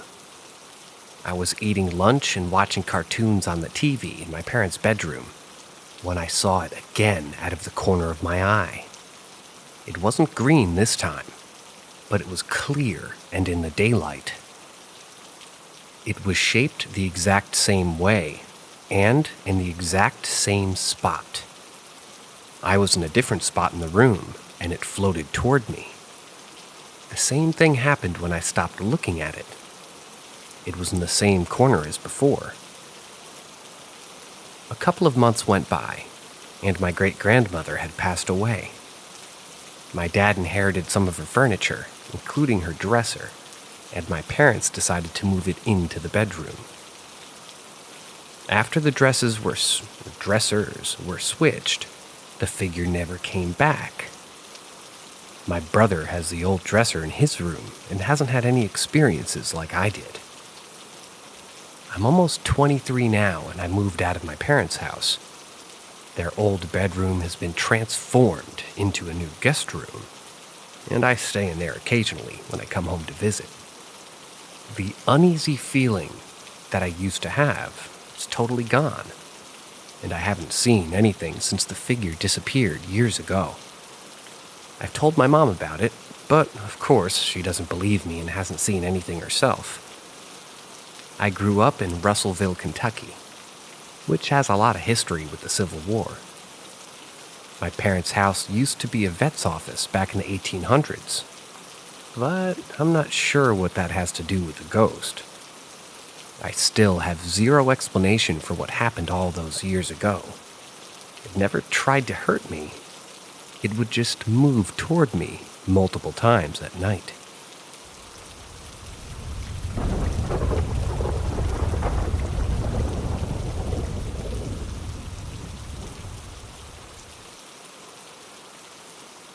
CHI, strange creature encounter when I was a kid. We moved into this modular home. I think a trailer, but on an actual brick foundation, in a rural area in Virginia in the summer of 2004. It was me, my mom, my dad, my older sister, her husband, and their child, which is my niece. I stayed home a lot after school and on weekends, due to everybody having to work and my niece going to the babysitter's house. It was never that big of a deal because my grandma lived right across the driveway. We lived down a long gravel driveway that was cut off from the main road. I can't remember exactly when this occurred, but it was after my dad died in April of 2005. I was home alone after school one day, watching The Weekenders on Toon Disney with my little Pekingese poodle mix, his name was Clyde, in my lap while eating some pizza rolls. All of a sudden, our huge, and when I say huge, this dog had no business being as big as he was, considering what breed that he was mixed with, a golden lab boxer mix, Broody, that we kept chained in the backyard, started to bark. Not as usual, "Hey, I'm out of water," or "Squirrel," bark, but it was a violent, scary bark. I looked out the sliding glass door that goes to the backyard, and I see him at the end of his chain, trying to break loose and get at something in the woods. I can't really see what he's trying to get at, until all of a sudden some creature walks out of the woods and stops right at the tree line. It was about 4 feet tall, walked on all fours. Its body was similar to a bear. It had brown fur. But its face, that was its most distinct feature. It was solid white and completely flat. It had 2 black slits where its eyes would be. No kind of nose to be seen, and its mouth just hung open. A black void, no tongue or teeth that I could see from where I was. It looked in my direction, and I remember just being overcome with fear and dread when it looked over at me. I started to shake, I was so scared. Before I could even get off the couch to get to the landline to call my mom, it just slowly backed itself back into the woods. Rudy was barking and growling the entire time that it was standing there, which was about 2 minutes in total, and for at least 10 minutes after it had left my sight, and that was before he finally calmed down. I called my mom, my sister, my BIL, my aunt, and my uncle that lived behind my grandma, and then my grandma before somebody answered. She told me to walk over to it, but I was too scared to go outside, so she came and got me. As a kid, I called it the white-faced anteater, and my family just dismissed me as seeing things, even though my dog had seen it too and was trying to get to it. My uncle told me it was probably a big-ass possum, but I knew damn well what a possum looked like, and that definitely wasn't it. To this day, I'm 23 now. I still have nightmares where all I see is this thing standing in my yard at the tree line staring at me. I always wake up screaming and sweating, and my girlfriend has to come console me. Has anyone else ever seen or heard of anything similar to what it is that I'm trying to describe?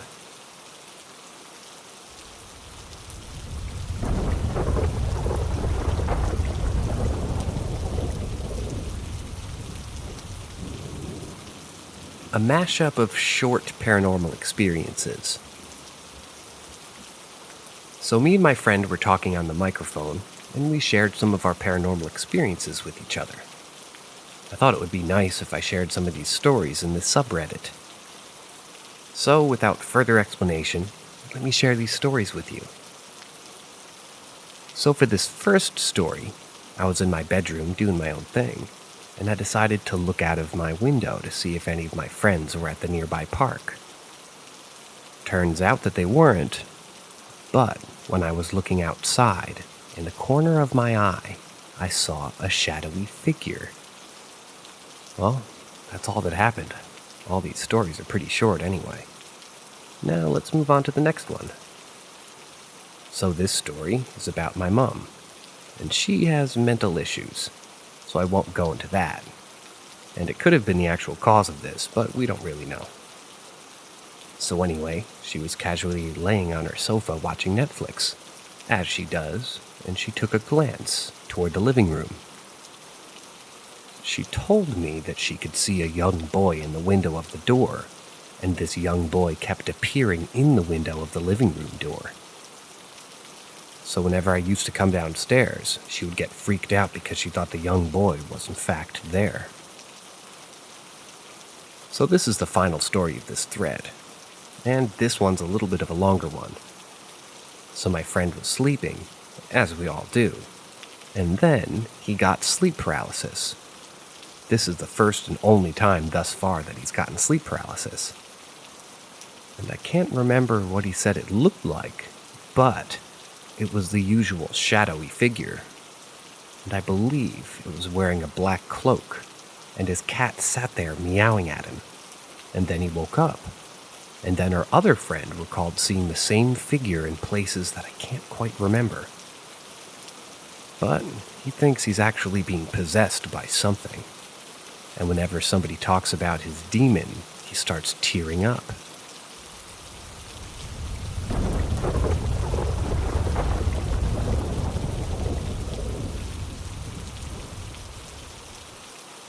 The Wall. So around a month ago, maybe 2, I made a post on this subreddit about some ghostly encounters with me, my family, and a friend that we all had. So I'm making another one, but this time regarding my mom. So to give context, my mom has been encountering a young boy in the corner of her eye, usually seen in the window of one of our doors in the house. So I got home and went through the hallway upstairs to go to the toilet, and in the corner of my eye I could see some drawings in chalk on the wall. Also, my sister was at her dad's house. So I saw a ghostly face with dead black eyes, a sun with a smile, a book with a torn out page, and finally, a man who was beheaded. If you think you know what these mean, please contact me. I got my mom's attention and she took a look upstairs and she was mortified. She immediately went back downstairs, but I sat down and I started pondering what it could mean. I can't really figure out what it means, but I think during the boy's life he was blinded by the sun and got beheaded, but I don't know what the book could mean. I went in my room and I started my research, and I came to the conclusion that it's a poltergeist. And my conclusion came because apparently they can pick up and drop things. So it could have picked up the chalk in my old bedroom and wrote on the walls with it. So I went downstairs and I told my mom. But she said, "No, it's just a little boy trying to get my attention." I thought she was talking about me, but she then said, "The boy who watches me through the door." Once again, if you think you know anything about this, please contact me so I can try to figure out what's going on. Also, I will keep you all updated with this if anything happens.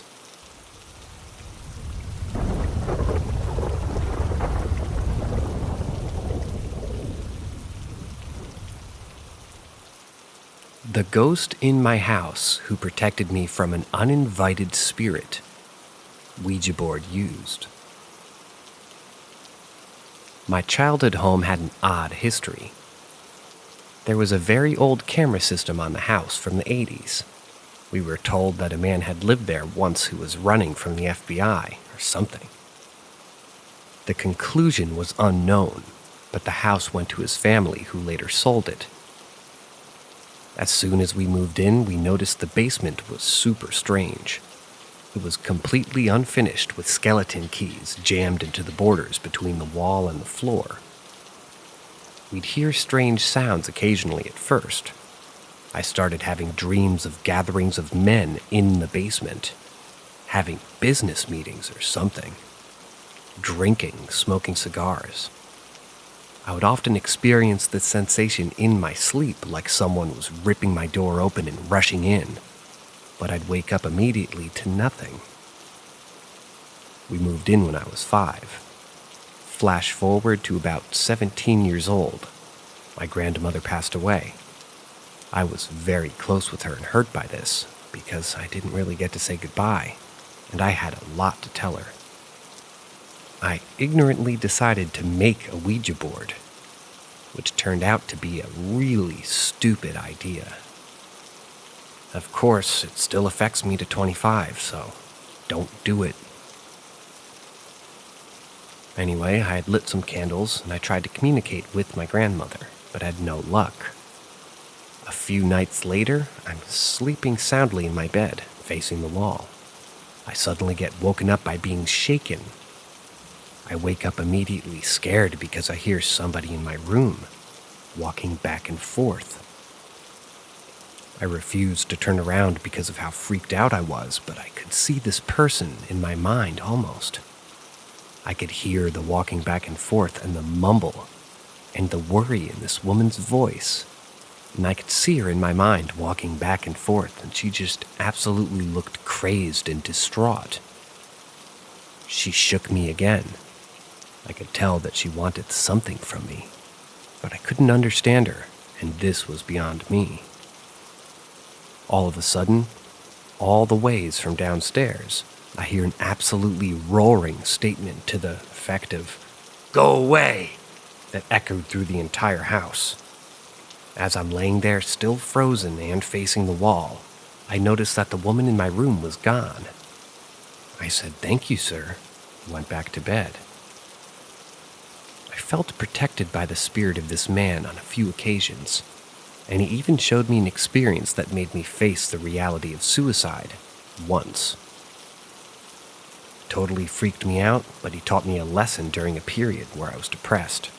But that's a whole separate experience. That's for a later time. I tried cleansing the house to release him, but unless he didn't want to leave, I hope his soul's at peace.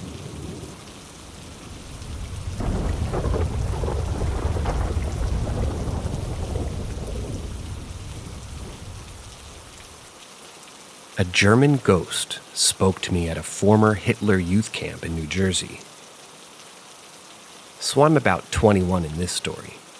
I live in Pennsylvania, and I have this great friend whom I met at a concert. She lives in New Jersey. This girl and I haven't seen each other in a little while, so we had planned to go to an event near her, and I was invited to sleep over afterwards. So we did just that, after the night had come. And that night came to an end. She had showed me to her brother's room, whose bed I would be sleeping in, and we go to bed. In the middle of the night, I get awoken by a woman speaking to me in German right next to the bedside. She's rambling and frustrated. I'm good at recognizing languages, and I'm fluent in Russian, so I knew that it was German straight away. Not only that, but I had heard my name a few times in the beginning of her speaking. I was super confused and obviously rather creeped out. I just said something to the effect of, "I don't know who you are, and you're bothering me. I'm trying to sleep. Go away." It stopped. I woke up the next morning and immediately asked my friend about it, as soon as she was awake too. She looked at me a bit shocked and said that her mom claims to hear German in the house, and that her house had apparently been part of a nearby Hitler youth camp. She didn't know much about it, but doing research on the area myself, I found it to be true.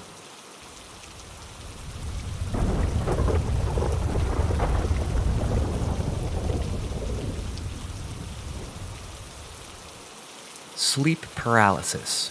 Something going on. Hey guys, I've dealt with sleep paralysis almost on a nightly basis since I was about 14. I'm now 30.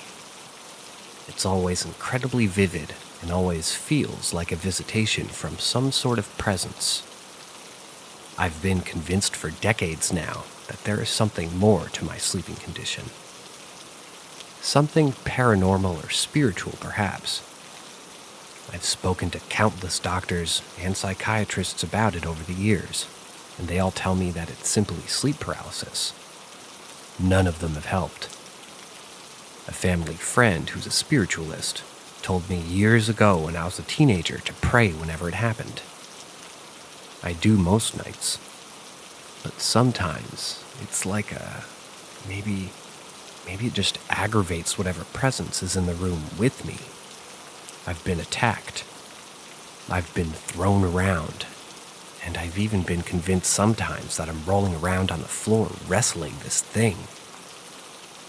I hear it too when it happens. It shrieks and makes a horrible radio static-like sound. However, what scares me most is whenever I wake up from the sleep paralysis and look around the pitch black of my bedroom, and I'll see things. Shapes and patterns of bright luminescent colors, often like spiders or glowing. Somehow somehow glowing black figures. I'll stare at them and turn the lamp on in the room, on and off. They fade away when the lamp is on and come back when it's off. They often look like spiders or bugs, but if it's been a really bad sleep paralysis event, they'll be humanoid-shaped shadowy figures. I know they're there and I can see them. And no, I'm not a schizophrenic or someone with a mental illness. Last night, however, it happened again. I woke from a vivid dream and I felt something beside me in the bed. I'm so used to this that I know what's going on and basically lucid dream my way into a defensive position and say my prayers. I felt like I was being choked and mounted on my chest. Nothing irregular for these events. I managed to wake myself up and see it. A shadowy figure crawling up on my bedroom curtains. It's about the size of a child, but isn't shaped at all like one. It's built quite stocky and stout. Completely black, yet bright enough to be seen in a dark room. I doze off to sleep completely unfazed, as this is almost a nightly, weekly minimum experience for me.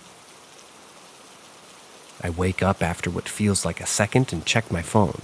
An hour has passed. I can't explain how, but I remember hearing someone speak to me. They told me their name was Nokra, Noqra, or something like that. I've felt uneasy ever since. Probably sounds like rambling or someone who's insane, but I almost feel like tonight was some sort of breakthrough for my sleep paralysis, and that I've potentially met the thing, or one of the things, that's been bothering me for literal years and years.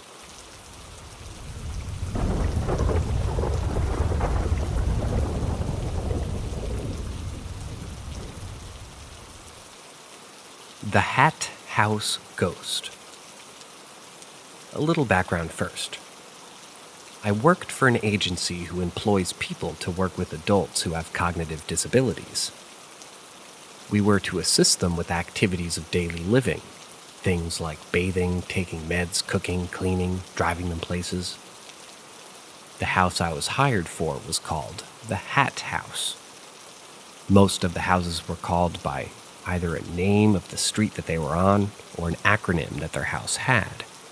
So that's why this house had the acronym HAT. At the time we supported an individual. I'll just refer to him as Adam for the sake of confidentiality. Adam was nonverbal and could barely hold his balance while he stood. He would often fall down if he was standing on his own for too long. Adam's preferred mode of transportation was sliding across the floor on his butt. I'm not sure when this started happening, but things quickly began to get weird, and I think it was Adam's mother passing. It started with Adam going to his bedroom and shutting his door, something he would rarely do. Adam would sit on his floor and rock back and forth, grunting to himself until eventually he would start screaming for joy. But then the jumping started. It was literally the sound of someone jumping on the floor, and it would make Adam laugh. Adam loved vibrations like that, so they would often make him smile or laugh. The jumping continued for a while. It was like clockwork, too. Every day around 2 p.m. he would go to his room, and this would happen. Things quickly started to get weird, though. There was talk in the house that other staff would occasionally hear footsteps coming up from the basement stairs when nobody was down there. I witnessed this as well. I'd picked up the overnight shift. Adam woke up at around 4 a.m., so when he came out of his room, and say he was on the kitchen floor, I was sitting with him when suddenly there was the sound of someone rushing up the basement stairs and jiggling the door handle. My heart was literally trying to jump out of my chest at this point. All I want to do is go home. When suddenly from Adam's room I hear a deep voice go, followed by the jumping sound that he would normally be having in his room at around 2 p.m.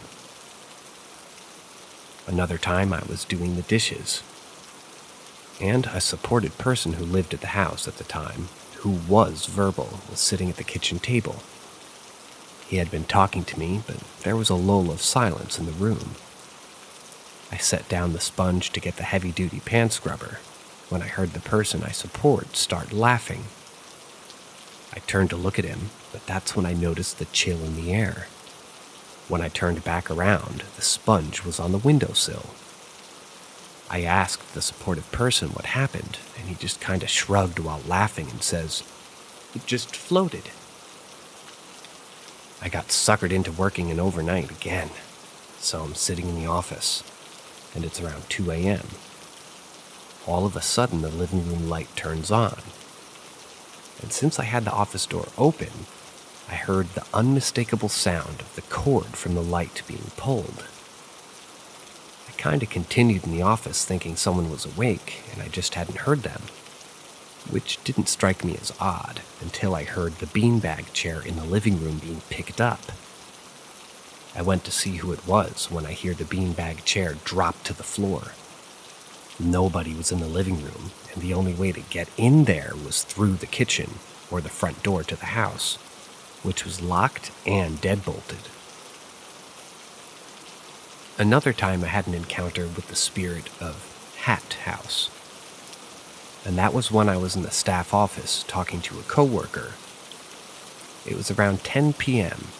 The staff office had 2 desks, one with a computer and the other right next to the door to go outside. The coworker was at the computer desk, and I was at the other desk. As we were shooting the shit with each other, I went to go look at the desk when I noticed something standing in the window to the door of the staff office. All I can describe it is maybe just a shape of a human, but it was made out of smoke. After I saw the figure, I quickly turned around and looked at my coworker, who was looking at me wide-eyed. I'm sure I had some sort of look on my face as the coworker said, "You saw it too." I worked at the Hat House for 6 years. Adam was there for 2 of those years. After Adam moved out, the paranormal stuff stopped, as if it never had existed to begin with.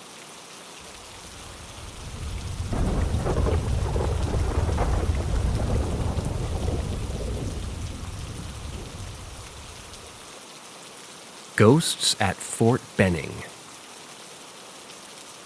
My brother, who I'll call John, he's an 18-year-old male, for the sake of this post, called me, a 20-year-old male, yesterday in a panic while I was working.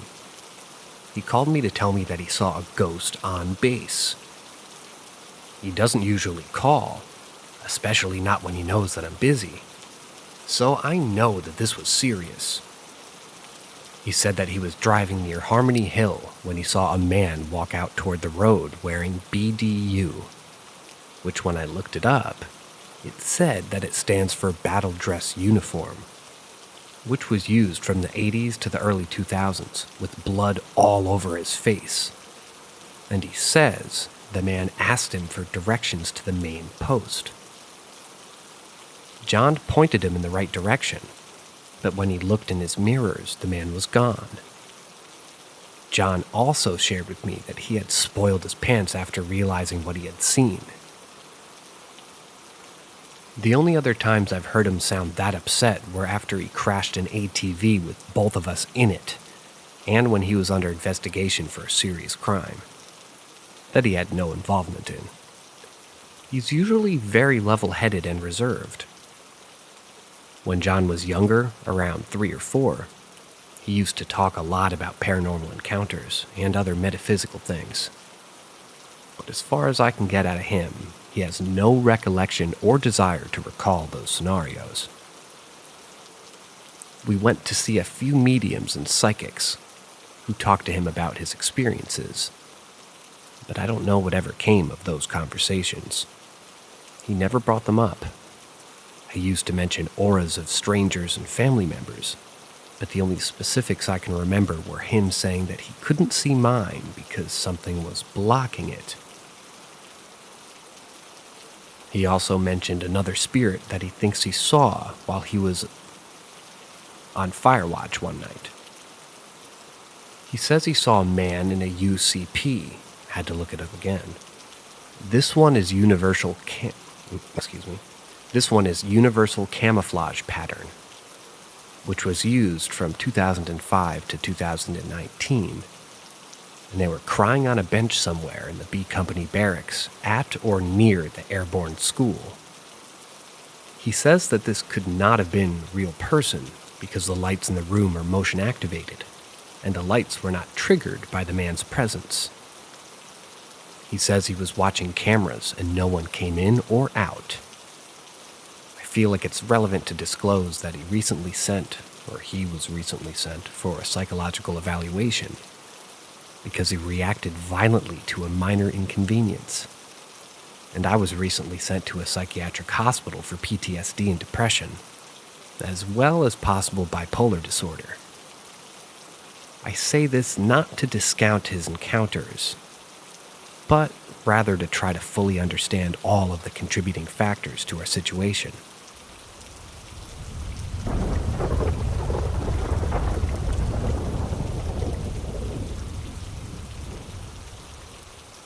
Sharing an old experience that still haunts me to this day. So, I grew up with toxic parents, and I developed depression through the years, and cried a lot in the corner of my room. I attempted suicide twice there, too. I shared my room with my younger sister, who was badly abused by my mother. A lot of beating and crying happened in that room from her side as well. This is to say that it's a very negative era in our life during that time, and I had multiple sleep paralyses, and also believed that I experienced astral projection, even though at the time I thought a spirit was trying to pull me out of my body. So the story started when my younger sister went to visit my cousin, and my cousin told her that she was possessed by a demon and showed her what the demon told her to do. A ritual to break up a couple in the neighborhood, among other things that included a mirror and smoke. My cousin was acting strange during that period, and her mother was moving from psychiatrist to another to try to explain her behavior and treat her. The conclusion was that my cousin was schizophrenic because she saw and talked to somebody that didn't exist. Just as a side note, our family is the type of family that even if they witness a demon face to face, they won't believe it and will try to get a medical or scientific explanation for it all. So my sister, 15 at the time, comes back from visiting my cousin, terrified. And she told me, she was 22 at the time, that all about what had happened. And I'm like, okay, this is bullshit. But I listen to her and comfort her as much as I can. She swears that she will sort of feel a spirit during the rituals, and brushed it off, saying that it was just a psychological sort of a thing, and that my cousin is probably crazy and seeing a doctor for that, actually. Moving forward, my sister becomes convinced she's possessed by a spirit. She tells me the spirit tells her things to help her, warn her about things, and guide her. She starts not eating as much as she usually would, and starts avoiding the bath. After a while, the whole room starts smelling like rotten flesh, like a cur gecko. I would push her into the bathroom and force her to take a bath every week or so, and deep clean the room every week, moving furniture and scrubbing the walls. And the smell was only getting worse, and it was mostly coming from her side of the room. I was convinced her hormones and the lack of showers were the reasons, so I was making sure to shove her into the bathroom at least twice a week, deep clean the room, and provide all kinds of deodorant and perfumes to her. The smell was getting worse, and her behaviors were getting worse. She would know When would my father come home, exactly by the minute? She would know if she had a pop quiz. She would know where someone's going and why. And she would be able to talk to anyone into doing anything that she wanted. And a lot of other weird things. She would wake up tired, have the deepest black eyes and a lot of bruises. I run all kinds of blood work on her to fix it, but it all came back normal. She would find dead rats in her purse and other weird things. Now the experience. That night, my little sister, aged 5 at the time, came to sleep with us in our room, and I was in the living room studying until really late. By 2 a.m. or so, I decided to go to sleep. I had this feeling that I should avoid my room and that I should just stay away, but I brushed it off. I went into my room. And when I opened the door, it smelled horrible, like somebody died in there. And there was no air, like no more oxygen. I opened the window to let some air in, but I felt no change. I stuck my nose in the window to breathe some fresh air, but there was none. I decided to just try to sleep anyway. My body was screaming at me to leave the room. I grabbed my pillow, and I was going to go to the living room. And then I thought, no. Spirits and ghosts are not real. This is all my sister being terrified. The smell must be from furniture being damp. I need to replace it. And just figure it out in the morning. So I stayed. I felt the air become very heavy when I lied down. I moved and felt like my hands aren't mine, so I touched my body and I felt as if somebody else was touching me. I was super scared. I opened my eyes and I saw this black giant figure standing at the edge of my bed. It was so big and so black, like no light could be shed on it. I blinked and it didn't go away. I was like, okay, I'm very tired from not sleeping enough. This is all in my head. So I turned my back to it and slept. I was sleeping when I transitioned into what I believe was a dream. I woke up and the demon was there, very black, and an evil feeling was coming out of it. I run to wake my sister, but the demon blocked me, so I run to the door to find my mother. I knocked on her door until she opened.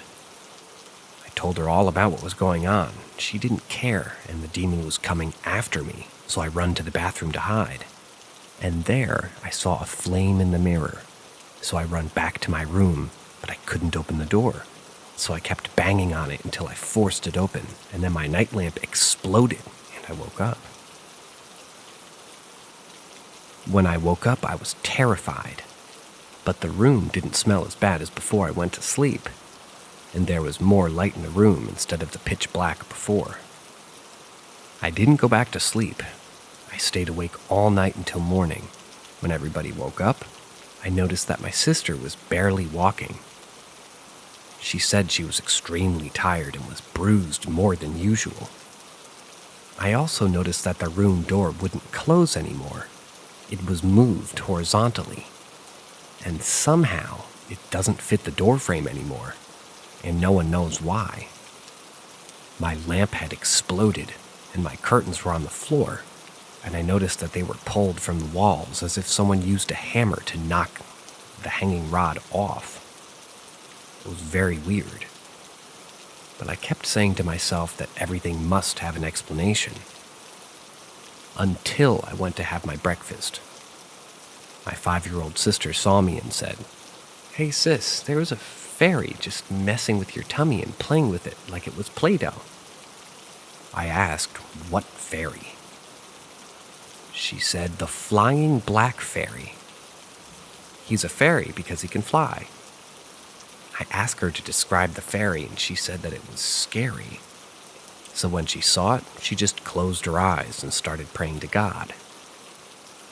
More things happened afterwards, like knocking on the walls, someone choking my mother for a few seconds. She was speaking about it randomly in dinner. My sister got even weirder. until I moved out. I heard that my cousin, who was diagnosed schizophrenic at the age of 19, had a religious exorcism performed on her, and that afterward she wasn't seeing anything weird or talking to any invisible beings anymore. Her psychiatrist couldn't keep her on medication, and she said she was spontaneously cured from schizophrenia after having more than 2 years of being diagnosed. My cousin reached out to my sister and took her to the same exorcist, and now she's fine. The smell left the house. We never talked about what happened. The house was blessed. We're not a religious family, but it was like trying everything just for the sake of it. And I'm an agnostic. My mother talked about things she experienced in the house, but we never shared our experiences with her. What do you think that was?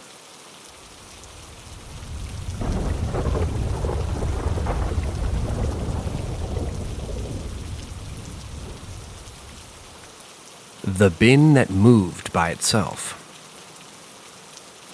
A few months ago, I had an unusual experience that was completely new to me.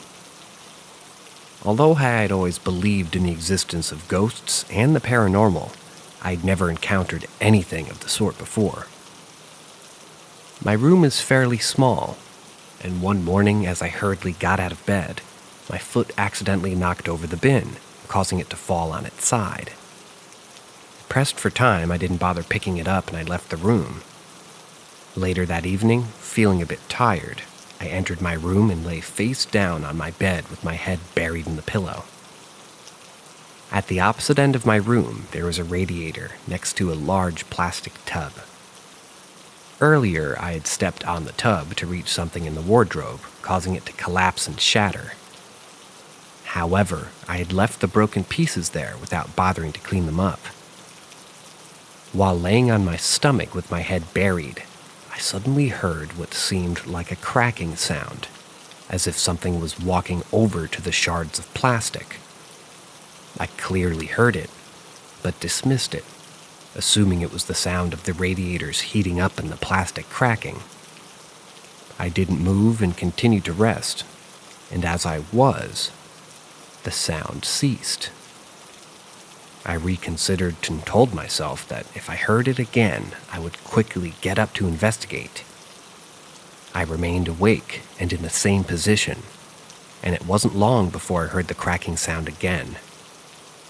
I swiftly turned around and moved toward the foot of my bed, and where I witnessed the bin, which I had knocked over in the morning, righting itself. It was completely unknocked over. I was shocked, but not frightened, so I grabbed the bin and shook it. At the time, I didn't think much of it. There was another freestanding radiator near the spot where the bin had fallen. I rationalized the incident by assuming that the bin had been squeezed by the other radiator and somehow propped itself back upright. However, the more I think about it, the less plausible that explanation seems. I'm not well versed in physics or anything like that, but it doesn't appear possible for there to be enough tension between the bin and the radiator to cause it to spontaneously return to an upright position.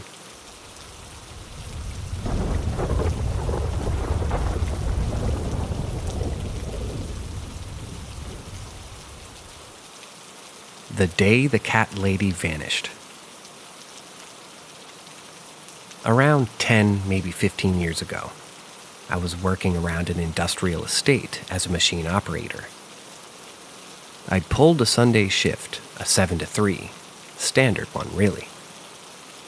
I'd worked the full week, and at the end of that shift, I'd just about gotten my limit, so I was feeling tired. I locked up after a couple of the other guys had left and started walking up to the bus station. The layout of the estate was fairly open. You could see pretty much everything, and everybody, as you were walking. To this day, and believe me, it's really still as clear of a day as it was in my mind then. I have no idea where she came from. A woman literally 10 feet away from me, as I'm walking with a large ginger tom in her arms, and she looked like she was in her nightwear, barefoot. So I stopped, because it fell off. Hairs on the back of my neck off. I asked her if she was all right, to which she replied, "Kitty is sad. Kitty's not got a home. Can you take Kitty?" I think it took me a second, but I said I already had a cat. And she repeated it all again and looked up at me. Now, I said it was off, the entire look of the situation. But soon as I got a look into her eye, my entire body felt like it had ice water all over it. I can't really put it into words, but the word crazy and loony were pretty predominant in my mind. So I'm apologizing, and she's repeating, getting louder.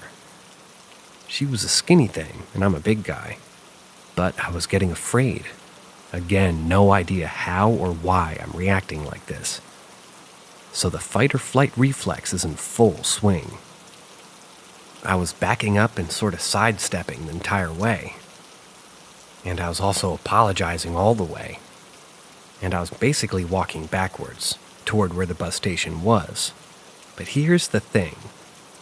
She was out of my eyesight for maybe 30 seconds when I crossed onto the side street. I still had a full view of her, and she was gone. In the middle of a wide open space, no place to go. Still gives me the willies thinking about it.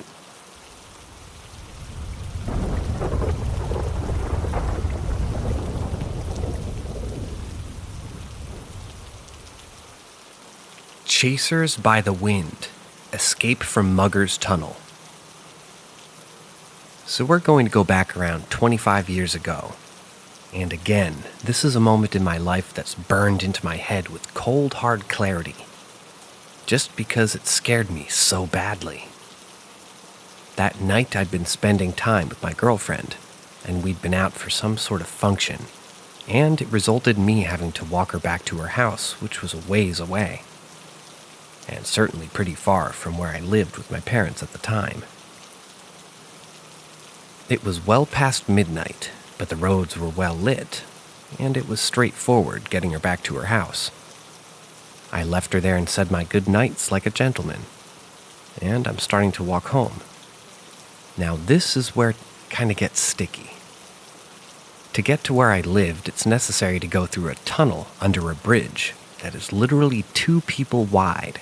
It's poorly lit, and if I'm honest, it's absolutely terrifying. That tunnel is cold, like bone cold all year round, and people have been murdered there, plural. Robbed and murdered over the years. So just going through there in daylight is awful. You can actually feel how horrid that place is. So I decided that the detour in this particular evening wasn't worth the hassle, and I had a little bit of an old Dutch courage in me. 3 steps into that tunnel, and the cold hit me through my jacket, like enough for me to catch my breath. Halfway in, and I was sure that there was someone in there, behind me, to the stage that I thought I heard footsteps. Everything in me said turn around, but for some reason I wouldn't. It made no sense at the time, but it felt like the right thing to do. In the end, just before reaching the staircase, I bolted. Don't ask me why. I felt like if I didn't, something was going to happen. Like I'd spent too long in there. That damn tunnel. I got to the top of the steps and the street lamps, and literally as soon as I did, the wind picked up. Like ridiculously high wind. My jacket whipped up, and I had to sort of shield my eyes. So again, I don't know if it was panic or instinct, but I took off running, and it felt like the wind followed me. And all the way, I just felt like something was paying attention to me, like it was following me. I ran as fast as I could for what seemed like an eternity. All the while, I kept thinking if I stopped, that it'll have me. Please bear in mind, I know that sounds totally irrational, and I was 19 years old. But I got to my parents' house, and I locked that door, and I didn't sleep that night. Because I sat there and I just listened to the wind at night till morning came. It really did feel at the time like it was trying to get to me.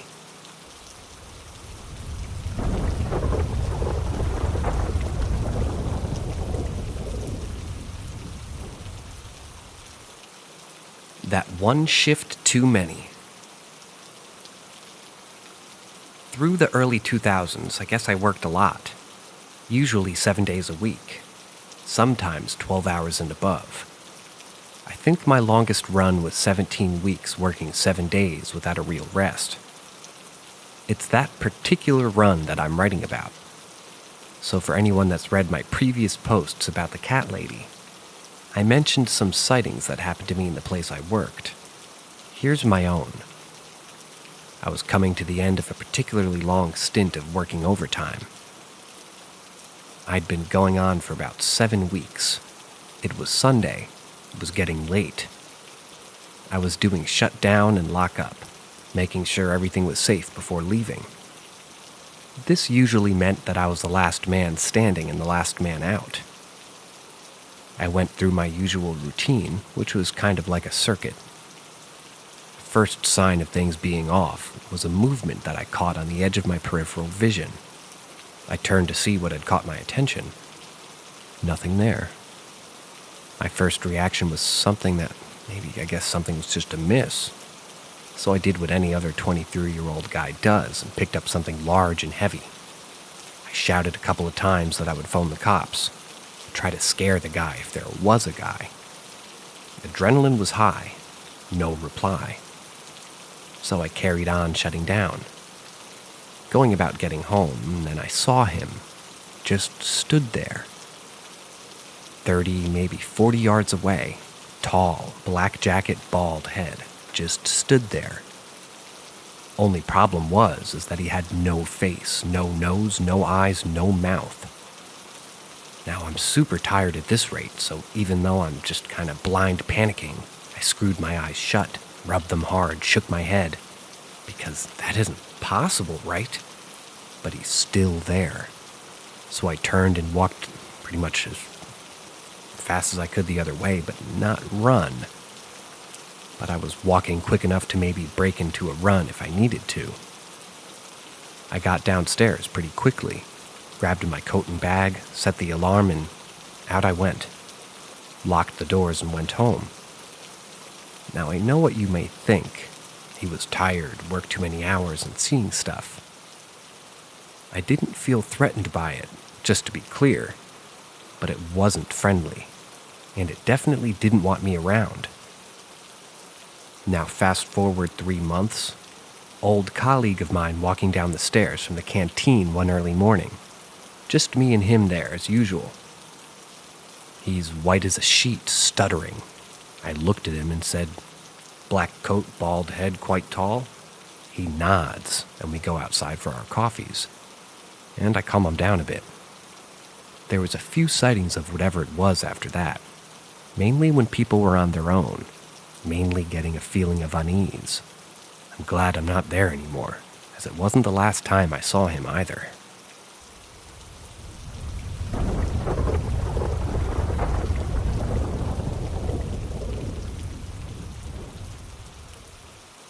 The White House That Stands Alone. I would have been 13 or 14 when this happened. And to this day, even remembering this gives me goosebumps. 30 years is a long time to still be afraid. Where I lived when I was a kid, it was a pretty poor place. You sort of, quote-unquote, made your own entertainment, as people used to say. There was always little myths and legends about this house. People never seemed to stay there long. People were supposedly murdered there, and all the other whispers that wrapped a huge malevolent ribbon around the place. And you knew if you walked past this house that it was there, looming over you, on its own, in the middle of the road, full of terraced houses. It just seemed to stare down. Me and my pals would walk past quite a lot over the summer holidays. One of the lads lived a bit further down from it, so we passed it every time that we called for him. So this is kind of how this all began. You see, there weren't many of us who'd walk past this place at night, like, ever. Even the kid who lived near it would walk the other way home. So that's where we decided enough was enough. We were going to go to this house, and go in it, to see what the big deal was all about. It was empty, and had been for some time. We looked through the windows round back. No furniture, no nothing. And some druggies or whatever had already broken in the door around the back, which meant that we would be explorers, and we'd be able to see for ourselves that there was nothing to fear. There we were, 4 of us, walking through the door like that we were afraid of nothing. Trouble was, I was already uneasy. The house itself was massive on the inside, and it seemed gray. The light, what was left of it, had a weird hue to it, probably the dust on the windows, but still made it feel like it was another place entirely. So, we went about the wandering, each in a different direction. So I climbed the stairs. All the while I'm listening to the sounds of my friends. The rooms were large, no furniture, and that weird colored light filled the room when I walked in. My sense of unease had progressed to real nervous tension. I was looking in the corners for signs of movement, looking for something here that would give me an excuse to leave. The light was waning, and the rooms got darker, and that's finally when I caught something in one of the doorways. Faint, dull red lights, like little dots, moved across the door, behind the wall on the landing. And that's when a random thought popped into my head. The house knows we're here. I called down to my friends and told them it was time to get out of here. There wasn't an answer to that. I would later find out that as I went upstairs, they'd be left thinking that it would be a laugh to leave me up there. I looked around as it was getting dark, and the stairs were steep. The red, dull lights were there again, which again jacked up my anxiety to fear. The lights were in front of me, where the top of the staircase was. This to me, there, and then a problem. I don't understand that. This to me, there, and then was a problem, as at the time the words "fey lights" were not familiar to me. And of course I was now bordering on terrified. There was a bang. I'm not sure what it was, but it snapped me out of my reverie, and nearly made me soil myself. My heart was pounding in my chest, and I stumbled down the stairs to the bottom. And when I saw an outline in the doorway to the living room, and I screamed, only nothing came out. Just some sort of hoarse whistle. I ran from it and strategically retreated or withdrew to the kitchen where the back door was. Jumped straight through, and it fell as I hit the ground. As I got up, I saw, and I swear I did, something at the window, and it was looking down straight at me. And I ran straight out of that garden, straight down that road, through the park, past my friends who were all laughing, tears running down my face until I got to my grandmother's house. I told her what happened, and she just sat there and she simply said, "There are some places that are just bad, and they always will be, and you'll always know them, because that's what they are. And places like that will always bring bad things to them. Best to keep away." In the years that followed, even if it took me out of my way, I never passed that house. Not alone, at any rate. And even with a gun to my head, I doubt anybody would get me to go through that door again. I still watch it come up for sale every couple of years. Maybe one day somebody will pull it down.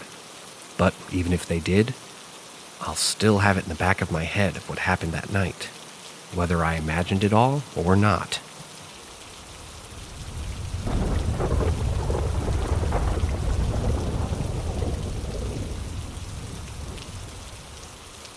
A story for dog lovers. 8 years ago, I lost my dog, and if I'm honest, a piece of myself. Fundamentally, anybody who's ever had a dog in their life knows how special they are, how individual they are. what they do for you, and in the end, what you lose when they're gone to go to the beyond. Everyone thinks that their dog is special, and they're not wrong. And with that in mind, I'll tell you a bit about my dog, how we found each other, and what led to the events in the first place. I first met Baxter at a rescue center. I'd walk around the place twice, as it was the time that I was just looking real hard for the dog that we would agree upon with my wife, until we found some enclosures that we'd not yet seen.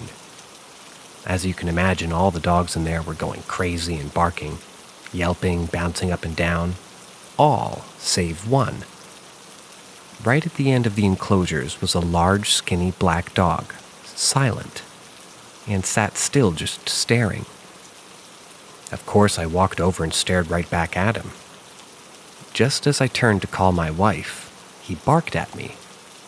Don't ask me why, but he has me right there, and I have to say it's one of the best decisions I've ever made. He was the epitome of a man's best friend. Even though he was a Heinz 57, a Labrador Doberman cross, he was sweet-tempered yet fiercely protective. He was smart, but goofy. And he so loved my little boy. When the time came, as it does, to take the last walk with him, it broke me. Down to the pit of my soul and hurt me in a way I'd really never thought I could be hurt. The bond I had with him was so strong, he knew my moods, he knew everything. Hell, he even cried with me when my grandmother died. Which leads me to the last bit of this cathartic tale I'm telling. I brooded a lot after he passed, and it was a long time before I felt like myself. So eventually I started to feel more like myself when every now and again it felt like he was around. Sometimes it felt like something was sitting on my feet, or I'd feel something brush up against me. Things I wrote off in my head. However, what I couldn't write off was the day that I was walking to the shops and a little girl said to her mom as I walked past her, "Mommy, look at that dog walk behind that mister." I nearly choked and burst into tears as obviously no dog that could be seen was following me. So the entire reason for this, to all the dog lovers who may read or hear this, they go on, and they do hang around. For a while at least, anyway. My boy did, and maybe I'll see him again one day.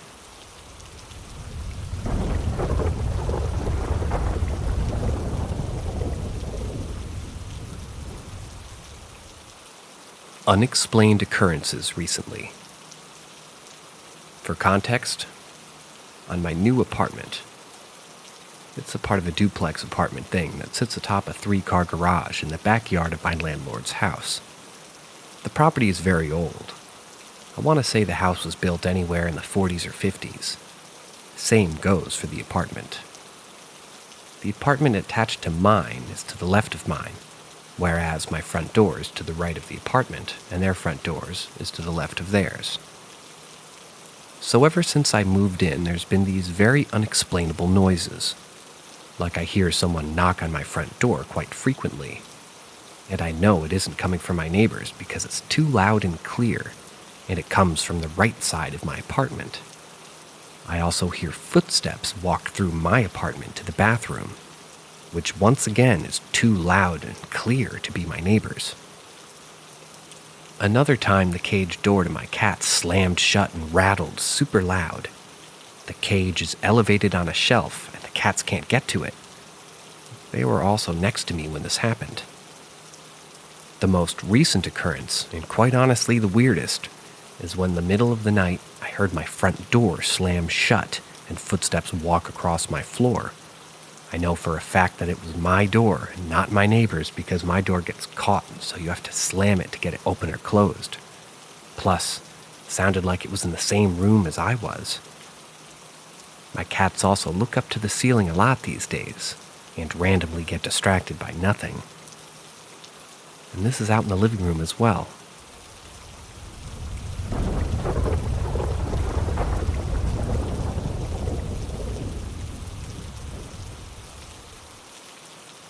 felt like I got pushed down the stairs. Some cash that I had set aside was taken out of a closed drawer and strewn across my floor. Nothing was taken, though. I count it, write it down every time I add or take from it. Then I come home and my fridge magnets are all out of place. I organize them into a heart because I think it's cute. But they were just a jumbled mess. The noises are less common, but louder now. Now it sounds like someone is running toward me every few days. And I constantly have this strange feeling that makes me keep my bathroom door shut, because it just has this awful, creepy vibe coming from it. My older and more intuitive cat is terrified to go in there. He loves sitting with me while I shower or bathe. But since moving in, he struggles getting through the doorway and his tail fuzzes up. Also, some small noises come from my bathroom a lot. It ranges from sounding like breathing to sounding like a faucet is running when it's not. There are also no leaks underneath the sink or kitchen sink, nor are there any cracks in the windows that something could get into. And then, day 2, as I'm making my weekly trash run, it felt like I got kicked down the stairs. I have pretty good reflexes, so thankfully I didn't fall many steps, but I did land pretty harshly on my butt and have a huge bruise there. Like I can barely sit down huge. There's another less big but still pretty darn big bruise on my leg that only hurts when touched. But still, it felt like someone kicked me in the back of my thigh while I was walking down. There's still a few marks there, but I have quite a few unexplainable bruises across both legs and arms, so I just don't know. I'm not even scared by this, since I do have an amazing price on my rent compared to literally every other person on my street. But it's still a little unnerving, and I'm starting to experience a similar paranoia that I had as a child, like I'm being watched. That's the end of today's stories. I'm trying a different microphone today that might discourage my gecko from screaming into it. I hope to see you next time, and as usual, always a pleasure. See ya.